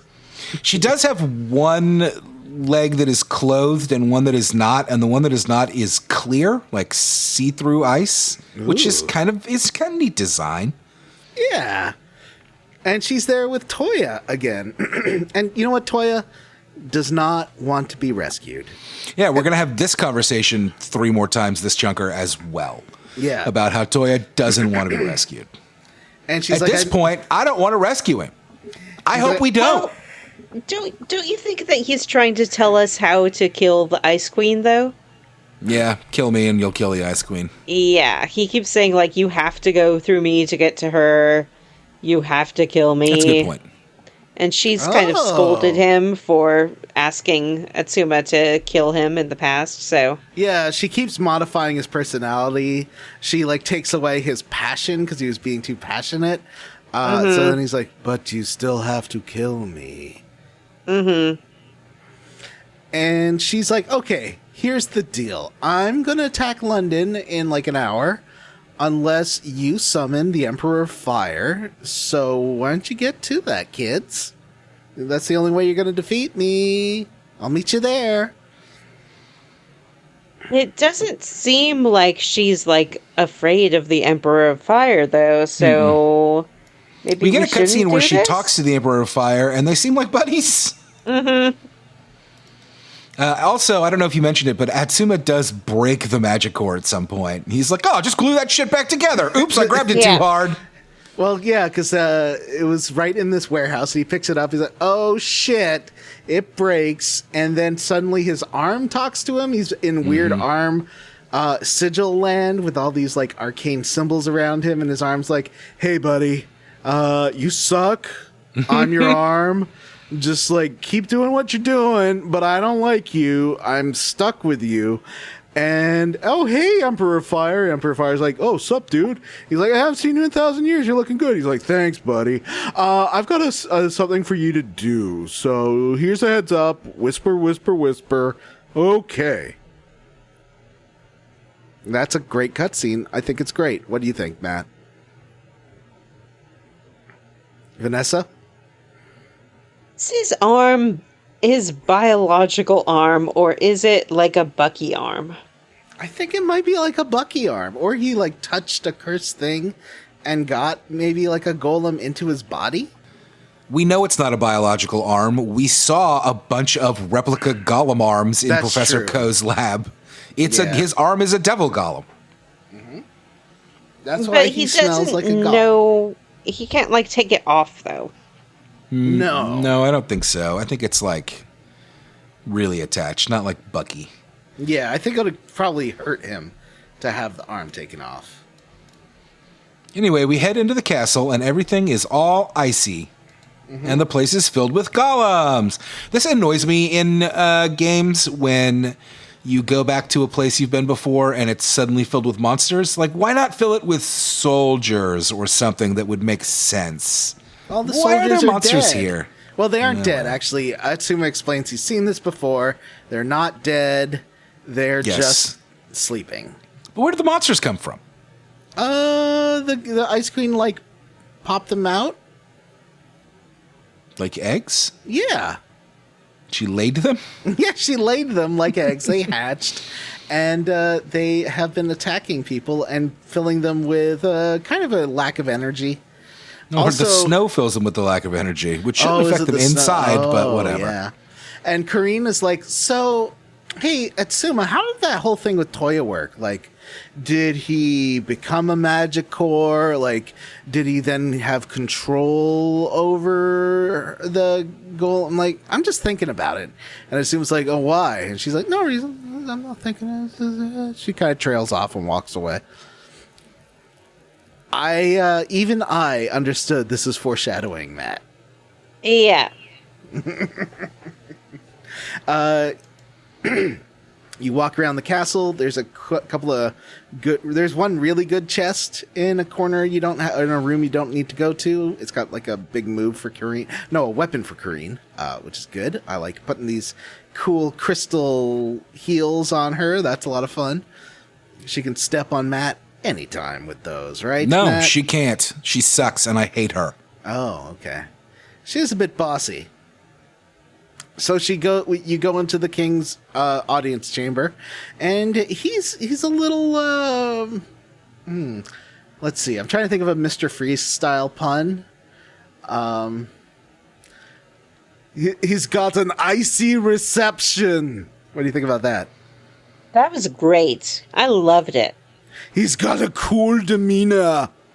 Well, that was even better. You know, what killed the dinosaurs? The Ice Age! You know what? Arnold Schwarzenegger, this is probably his best performance. He was really fun in that movie. What do you think?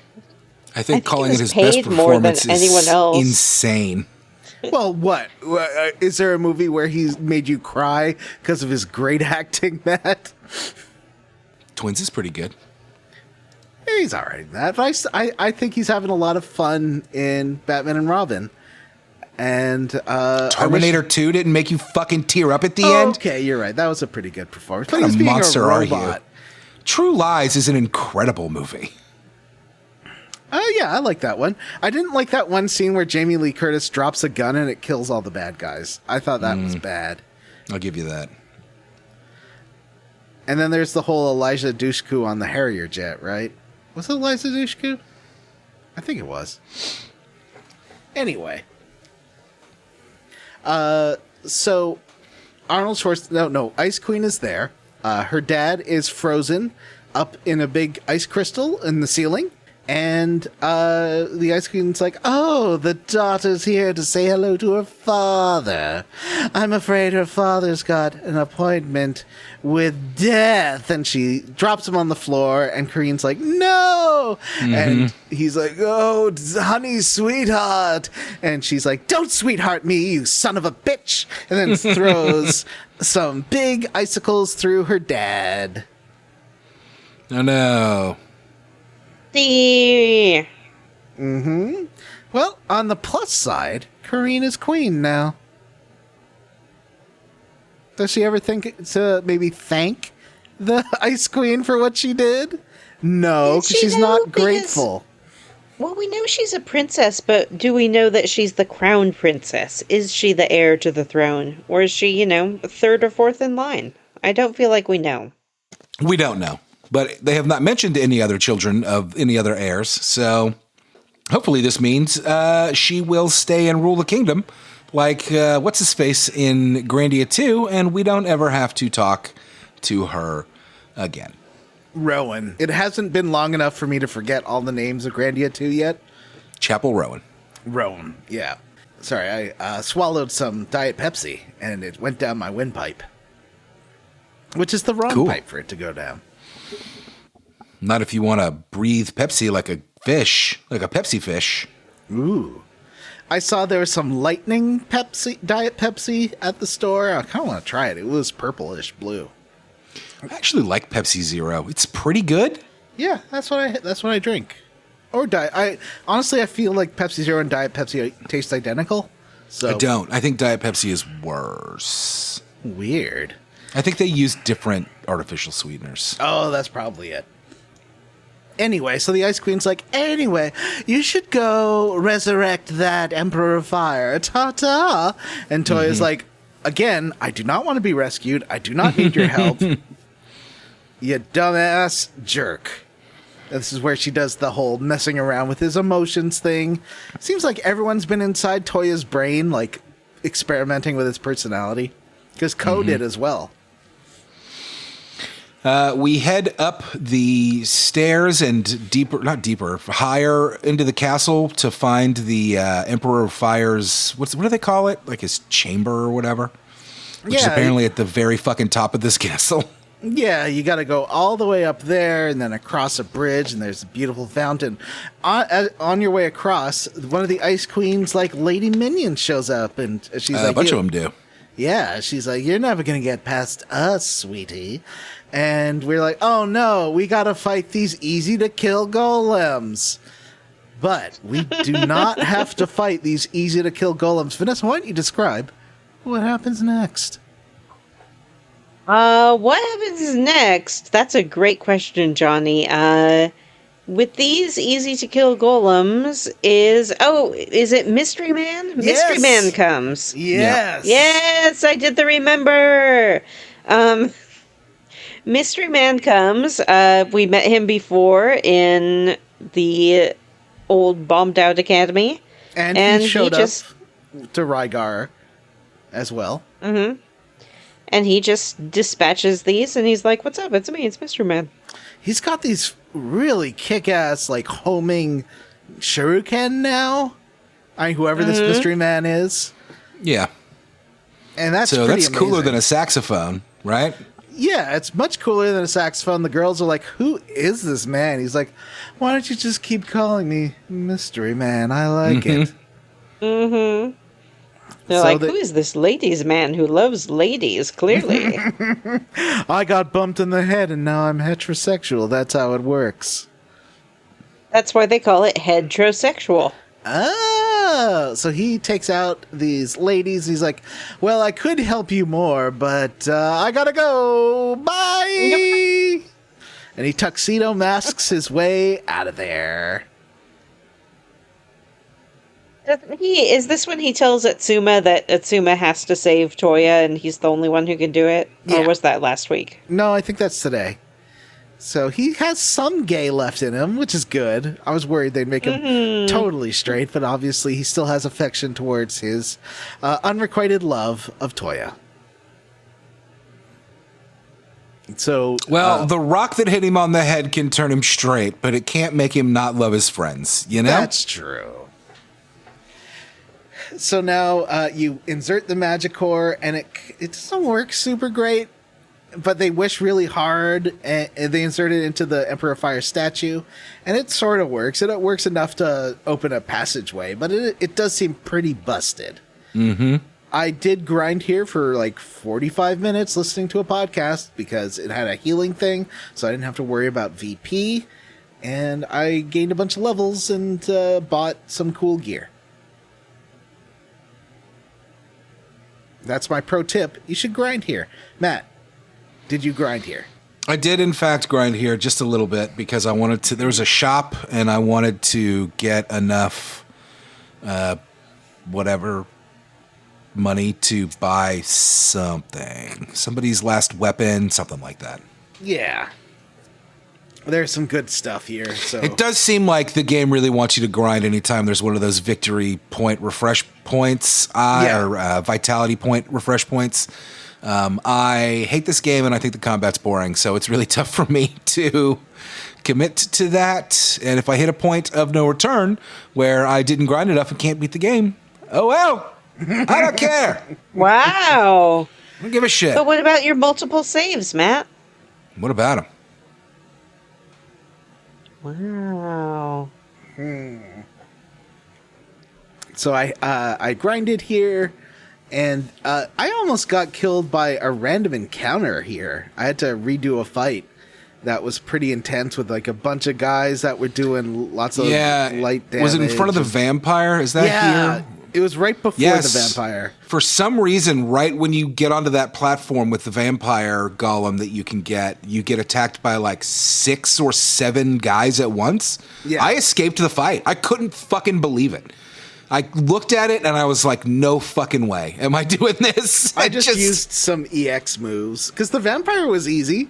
That was no problem, but that fight before, it was just a random encounter, or I guess like a scripted encounter. But that one sucked. Yeah, I escaped it, and then it didn't make me do it again. But I did fight the vampire and pick him up, and he's a decent little golem to use, I guess. Yeah, he's cool.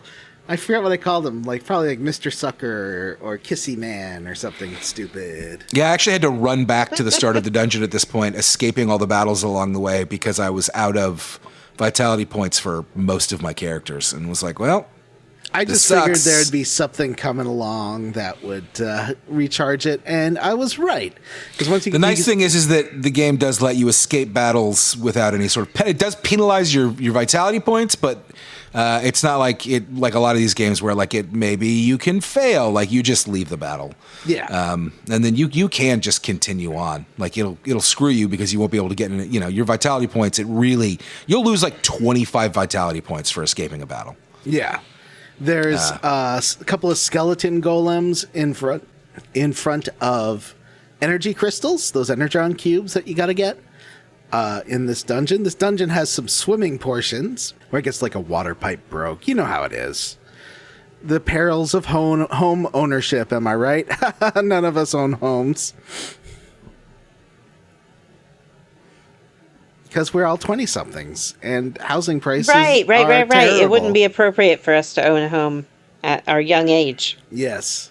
It's not just because housing prices are terrible. And it's impossible without generational wealth to get a house. Yep. I was looking at... So they built affordable apartments, and I was looking at this place, and it was like, it has this really cool, as part of its affordability thing, a rent-to-own structure, where your down payment is... Basically, you rent it for 2 years as your down payment. And I think that's really cool and just a really interesting idea towards making a home affordable. And then it's like, yeah, and now this is literally called affordable housing, a junior suite, which is 580 square feet, so like a pretty small place. You need to be making $109,000 in order to qualify for this affordable housing, which is more than 80% of Canada makes? Like, that is insane. Well, it's obviously, I guess, geared for a couple, but people should be able to buy houses on their own. If it's affordable housing, it should be affordable housing. Like, I have an okay job. I'm not rich, but I thought I'd be able to afford affordable housing. I am not. Anyway, back from the rant. We then find all 4 Energon cubes and put them into this dais. Where's it 3? Maybe it's 3 Energon cubes. And we go downstairs, and there's a beefy man waiting for us before a hallway here, and a heal point, which was very nice. I knew there was going to be a heal point before the boss, and there was. And there's a boss here called Poseidon. Whoa. Yay!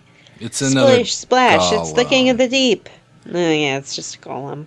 Yeah. It is another golem, but he's a pretty cool... I like this design. He's got, like, magic cubes holding his limbs together like an action figure. He's got a really cool spiky helmet. He's got a big, cool beard. Yeah, beard and trident. What a cool dude. So we kill him.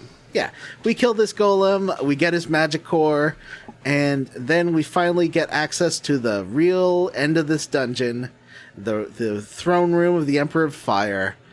And now Atsuma's arm is talking to him again, and they gotta reactivate this dude somehow. But he doesn't really reactivate, because he's not, like, powerful enough, and the magic core is broken, and the Queen of Ice is like, oh, I didn't count on this little delay. It looks like you were a little careless with your magic core, little darlings. What were you thinking? And Kareen's like, well, I've got another thing I can do. I'm sorry, Atsuma. I guess I won't punch you after all. She literally says... and walks towards the Emperor of Fire and becomes a gem in his tom-tom and powers him up. And then there's a good 5-minute kaiju battle on top of the streets of London. That was great. I love this. It was pretty fantastic. There was a lot of slamming, a lot of ice, a lot of flames. I would say the Queen of Ice won this round. She does knock the Emperor of Fire into a big hole in the ground. What do you think, Vanessa? Sense for her to win this fight. If she is icy and he is fiery, and I guess ice is water, so if you put a bunch of ice on a fire, it would turn to water. Water and beats put out fire. The fire. But fire melts ice, so I don't know. I don't know who has the advantage. If she gets melted, is she just like the Queen of Water and she's fine? Yeah, probably. Maybe she's like cooler. She, listens to some Jimmy Buffett and wears tropical shirts. If she becomes the Queen of Water. The Queen of Ice is like a hardcore bitch. Like, just real. Yeah. Nasty lady. Anyway, so he falls in front of her and Atsuma turns to Rygar's like, so... is there anything I can do here? And Rygar's like, well, maybe, just maybe, if you now defeat the Emperor of Fire in his weakened state, you might just be able to rescue Kareen. Let's try it. And so they do. And you have a big boss fight here so it has like a Final Fantasy VI, like, don't hit the thing when its tentacle is up, like the snail, or when it's inside its shell, or when the stinger is up in Final Fantasy VII. And they tell you that. It's just a light on its forehead. Yeah. And if you hit it when the light is on, the mystery man yells at you. I didn't do it. I did it so many times. Wow. He just keeps getting angrier and angrier. So I brought Sasquatch into this fight. So for the first 2 rounds where you can't hit Kareen, I was just charging everyone up with the parameters boost he has, including himself. And Atsuma has a parameters boost move, and Rygar has that like 25% damage shield. So I was really doing great. So I did that for 2 rounds, and then the light turns off, and then I had everyone hit him with their hardest shots, and I used my Sasquatch to do his Giga Ice, and killed him in 2 rounds. I didn't feel like I was over leveled because like I had a hard time with that one random encounter, but this was a pushover, way easier than that random encounter. It was great. What about you, Matt? How did you find this boss fight? I had a tough time with it. I did not have the Sasquatch. I had the vampire. I kind of wasn't paying attention to the light and was just hitting him anyway, which was not a great idea. And it took me several rounds, and I think I barely managed to squeak out a win with Rygar at the end. I think I also lost several times before. Aw. Well, I figured before I got to this fight, it's like, well, I should probably put a water golem into my party here. That's smart. I didn't think about it. That would be useful. So that's what I did. And I never got yelled at by the mystery man. He thinks I'm great.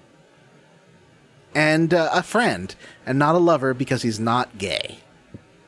No. Yeah. So Kareen falls slowly out of the Emperor Fire.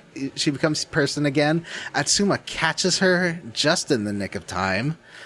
And meanwhile, his arm's like, hey, buddy, you should go to Kyoto. Which I guess we're going to do next time on the Square Roots Podcast. Also, next time on the Square Roots Podcast, we are going to defeat the Gold Squat. I used a different walkthrough. I think the other walkthrough was using the Japanese names for things, so I wanted to make sure I had an accurate walkthrough that has the correct American names for things. Well, are you saying that the Gold Squat is a correct... I don't think that's a good name for anything. Well, that's what we got to defeat. The Gold Squat. I put it in the wrong place. Let me just cut it here and put it here. There we go. Puzzle corner. Was there any puzzles? I feel like there weren't any puzzles. Yeah, the Mine Train puzzle. Oh, yeah, I like that puzzle. The best minecart puzzle you've ever played in a fucking game, you said. Yep. In an RPG, I thought it had the best minecart movement. Because the only other games I can think of with minecarts in RPGs are like... It was nothing. Final Fantasy VI, where you sort of ride in one for a bit. But this one had I thought it was like a good time swooping through those down, it was very visceral, very engaging, dynamic. John, you can't just come on this show and lie to people. That's illegal. To whoever I want. That's a crime. And I will call the Mounties on you. All right, let's talk about what we are squarely against. Vanessa, since you aren't playing the game, I like to make you go first. Tell us what you're squarely against.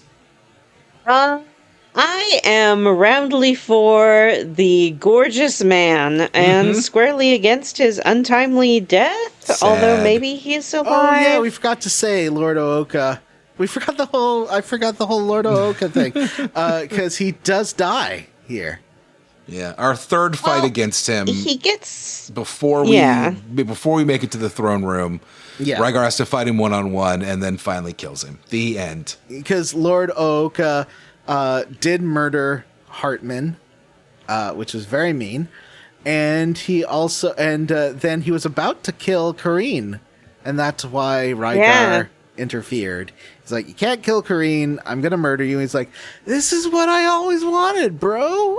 He wants Rygar to kill him. Rygar won't do it. And then that's when Ooka attacks Kareen to goad Rygar into defending her.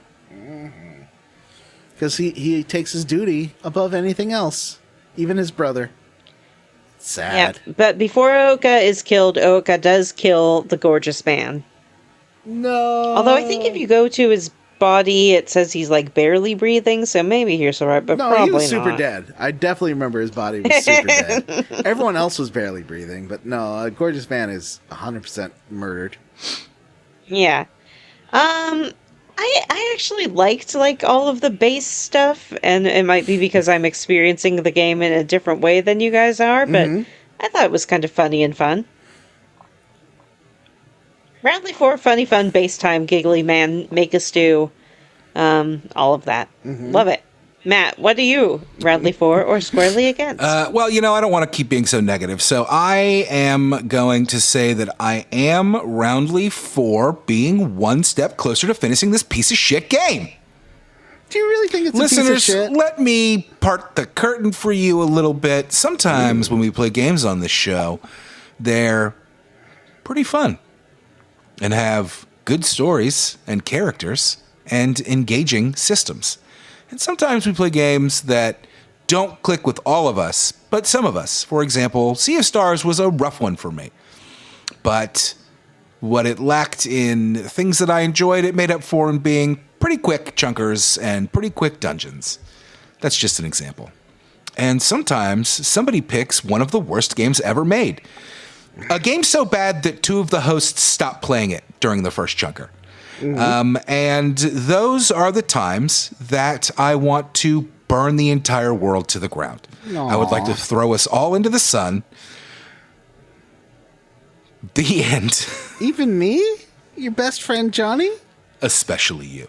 Oh.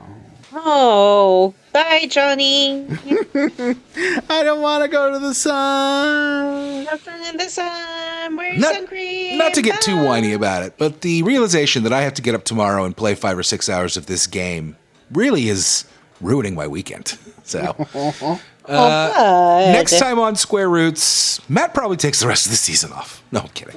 Let's talk about what Johnny is squarely against. I'm squarely against the game messing with you. Like, it knows you know the giggling man is obviously the spy, but you have to go through an hour of pretense. I feel like that's maybe a step too far.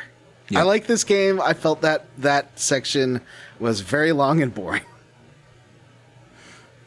That is my squarely against. I like that minecart ride, though. That was fun. I did it several times.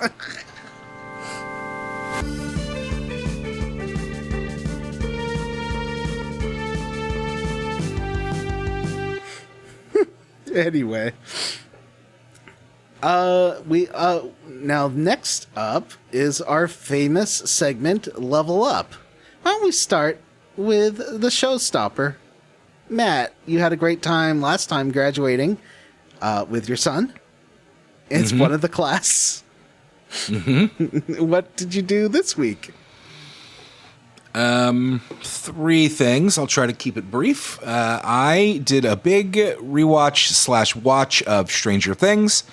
I had fallen off after season 3 back when that came out. I never watched season 4. And the season 5 is coming this year, and they're really hyping it up, and whatever. I've been meaning to give it another go, and I really enjoyed it. Season 1 kind of holds up. Let's say season 1 holds up. That's a good show.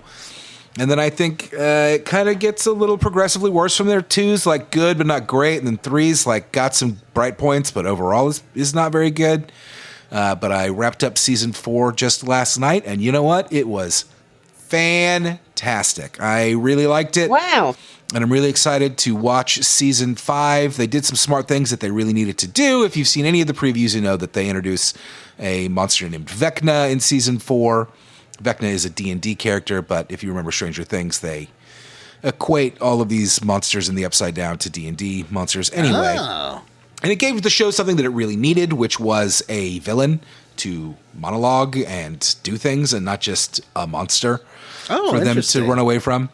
And it tied into, well, I don't want to spoil anything.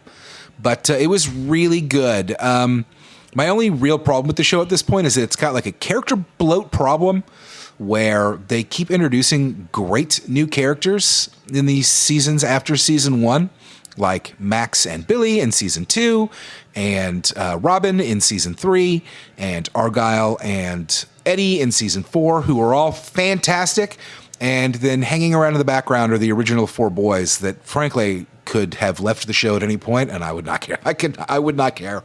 Is Winona Ryder still a big part of this? She is. She's very good. She's Winona Ryder, and I can't remember the actor's name, but he plays Hopper. The sheriff is excellent, I think. And Beefums, beef. I like 11. I like. And I can't remember her name, even though I know it. Millie Bobby Brown. Yes, thank you. Millie Bobby Brown is great. And I actually do like the one kid, Dustin, but Will and Jonathan Byers and Lucas and Nancy can all beat it. I don't need them. Aren't they all like 40 now? What about... Yeah, that's kind of the other thing about season 4 is that some of these kids are supposed to be like in 9th grade and very clearly have fucking 5 o'clock shadows and are adult men. And they really either need to be not skipping a year, but skipping more time in between. Right. Or they need to get rid of these kids. Like you can't, I don't know. So you've got so many characters and so many plot lines going on that it gets a bit hectic. But I think they do a good job keeping them grouped together in a few groups so it's not... They kill off Samwise. That was in season 2. Yeah. Do they? Yeah, that was in season 2. Yeah.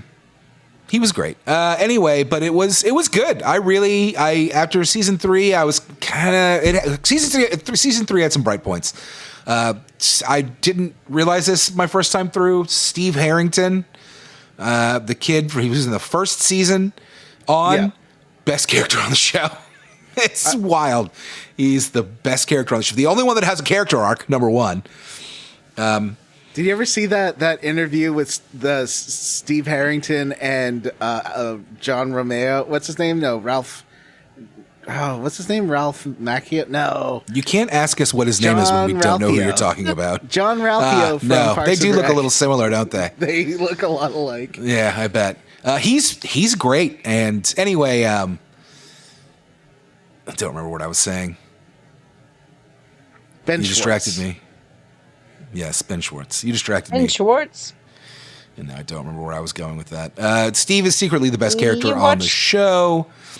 And yeah, it's great. Season 4 was... Oh, yeah, I was going to say season 3 was really rough, but did have Steve and Robin, who was played by Maya Hawke, which is Uma Thurman and Ethan Hawke's daughter, kind of palling around. And they were so delightful that it really carried you through.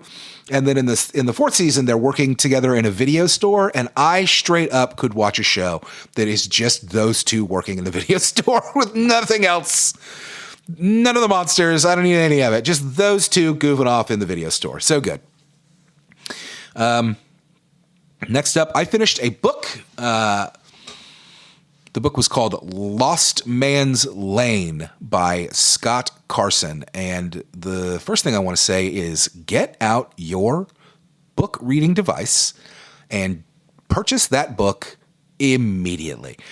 Ladies and gentlemen, I liked it so much that the minute I finished it, I hopped on Amazon and had a copy sent to our friend and co-host Jim Banks because I loved it and I know that he will love it. It is a kind of supernatural thriller about a 16-year-old who is the last person to see a kidnapped girl before she disappears. And he sees her in the back of a police car.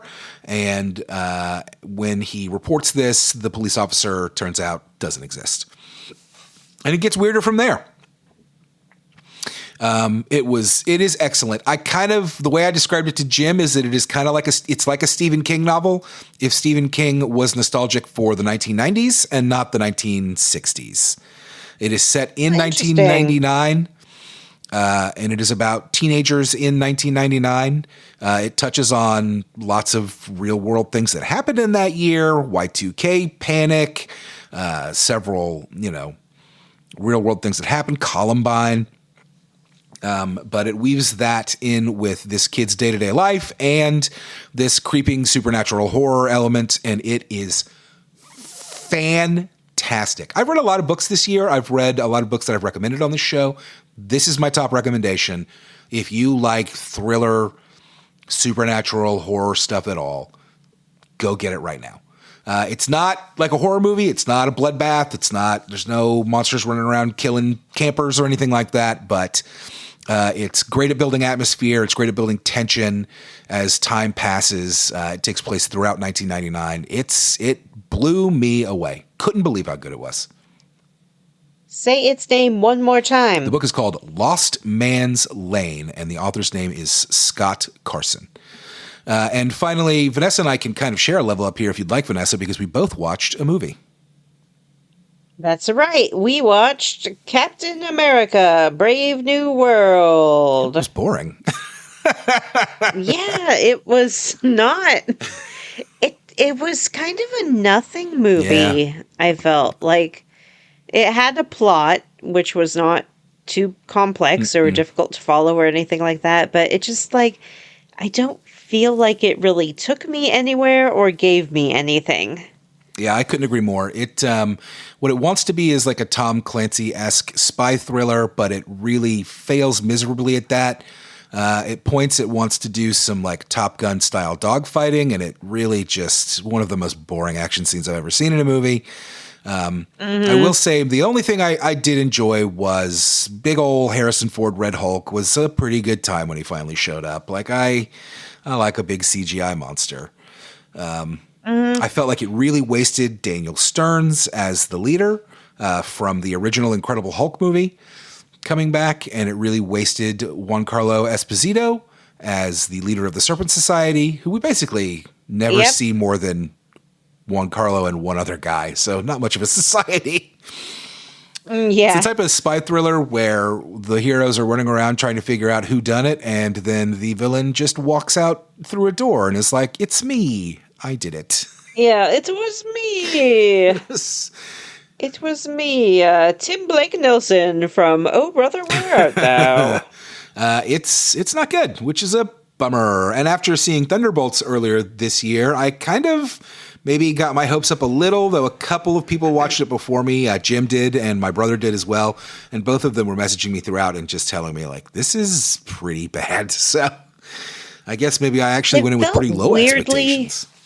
Yeah, it felt weirdly low budget, and I'm sure it wasn't, but something about it, like, it didn't feel like it had scale for what it was trying to do. It didn't feel like it had much in the way of sets. Like, it was just, we're in a room, and now we've traveled across the country, and we're in another room, and now we've traveled across the world, and we're in an aircraft carrier, but really we're just in another room.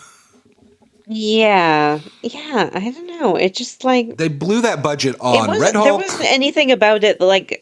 I objected to. Like, it didn't offend me in any way. Yeah. It's a little bit militaristic, but that's what you would expect from this particular branch of the franchise. Yeah, I touched on modern politics a bit in that, the way people don't trust each other anymore and partisanship and that type of thing a little bit. But in the Disney way, where it just kind of hand waves it and doesn't do anything with it. Yeah.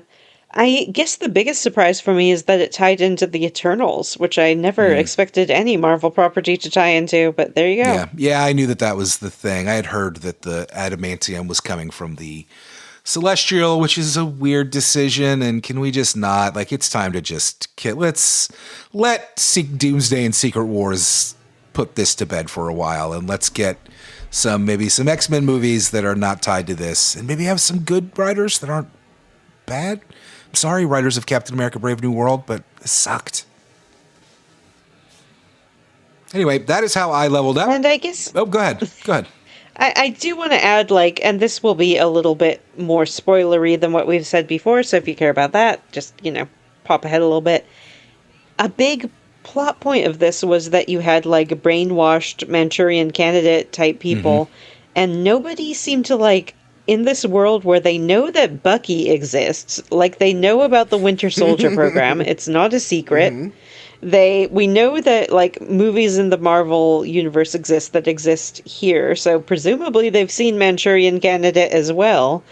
And they were all like, well, this song started playing, and then these 5 people who were totally loyal just started shooting, and we don't know what happened. And was it really that when you level of reference? Like the music plays and everything? No, it wasn't. Yeah, the music plays, and then they're like, we don't know. It wasn't music, but... Oh, okay. It was music. No, it was a song. It was the flashes on their phones. It was. Well, that's how they were programmed, but the song triggered them. Was it Flash? Yeah, you could be right. You could be right. I was definitely looking at my phone a lot. One of us.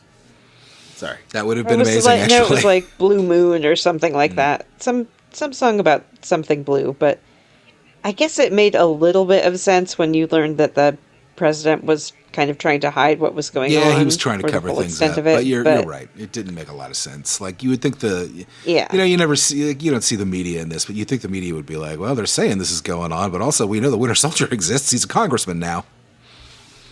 Yeah. Anyway, that is how I leveled up. Vanessa, would you like to continue with your own level up? Well, in addition to watching Captain America, I've been watching a show called Mobland. Whoa. Is it about the mob? It's about the mob in the United Kingdom. Oh. And it stars Tom Hardy, Pierce Brosnan, and Helen Mirren. Wow, what a cast. And yeah, it's a fantastic cast. It also has Paddy Considine, who you might know from like the Cornetto trilogy movies. You'd recognize his face, if not his name. And Joanne Frogert, who was on Downton Abbey. Frogert? Like, it has a lot of people who... Frogert, like frozen yogurt. Frogat? I'm sorry, Frogat. Oh, okay. Joanne Frogat. It has a really bang-up cast, and it is written and directed by Guy Ritchie. And it is super silly.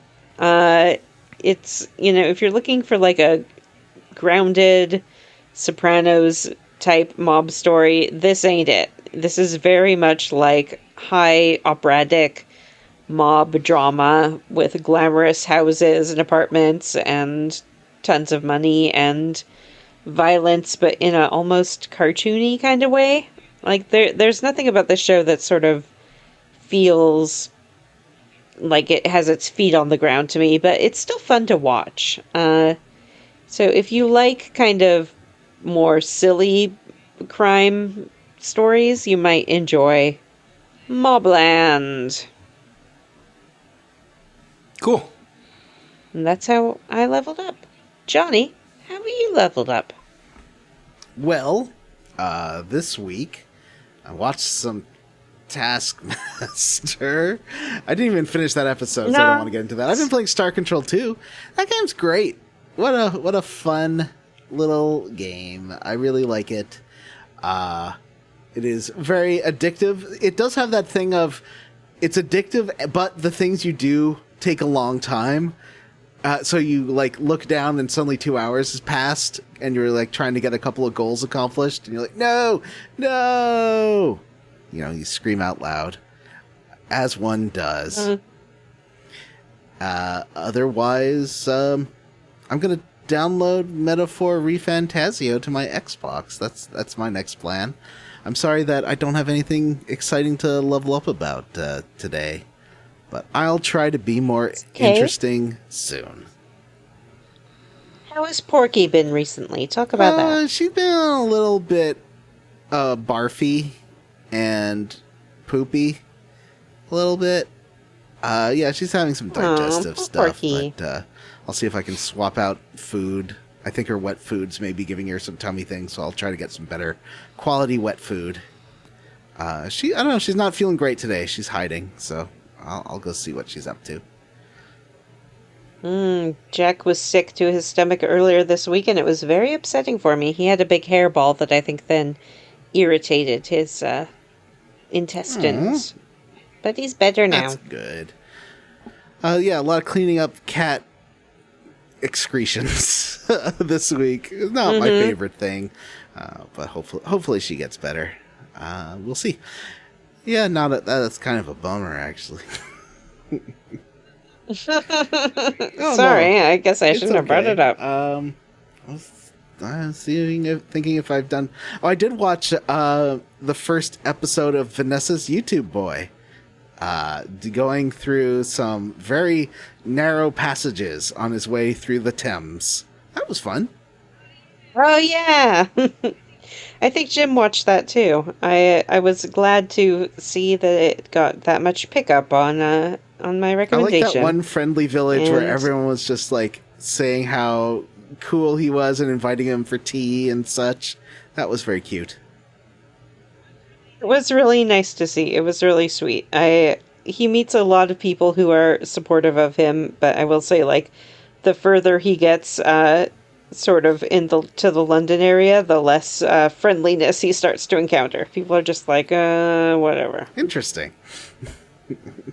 Yeah, that's about it. Listeners, we have a Patreon. Vanessa, what's our Patreon all about?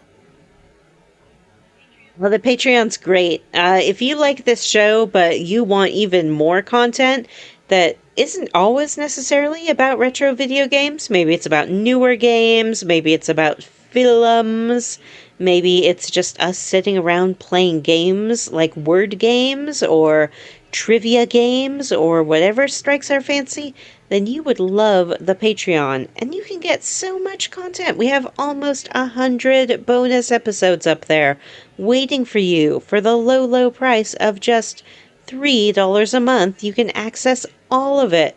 But that's not all. If you pay a little bit more, $5 a month, you can access all of it and vote on upcoming games. Ooh, it's very exciting. The show could reflect your tastes. You can talk to other patrons about what you would like to see. It's wonderful. And for any amount at all, we will read your name at the end of the show. Not every show, but some of them. And this week, I'm going to start by reading Johnny Five Alive, Robert T., Gigantified Micro Space Hamster, Matt Jorgensen, Sean Walsh, and Sean Gonzalez. I'd like to thank Ryan, Bree Girth, Joshua W. Broxson, Kodab Games, Eterol, and AJL.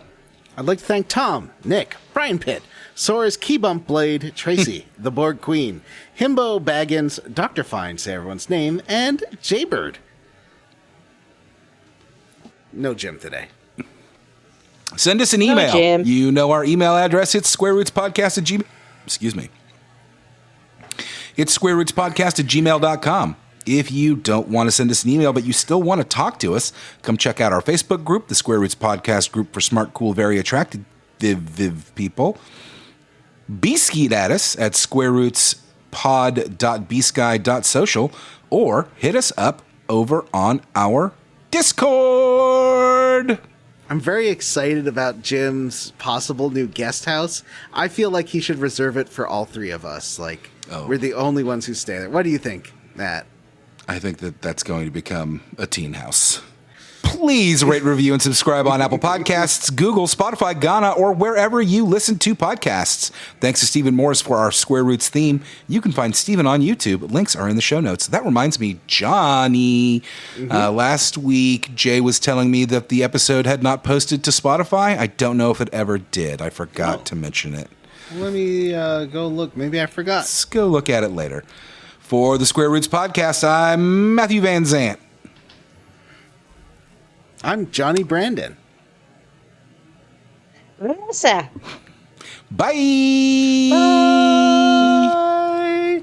I did forget to post it. I bet it's in drafts or something. Let's figure that out. Bye.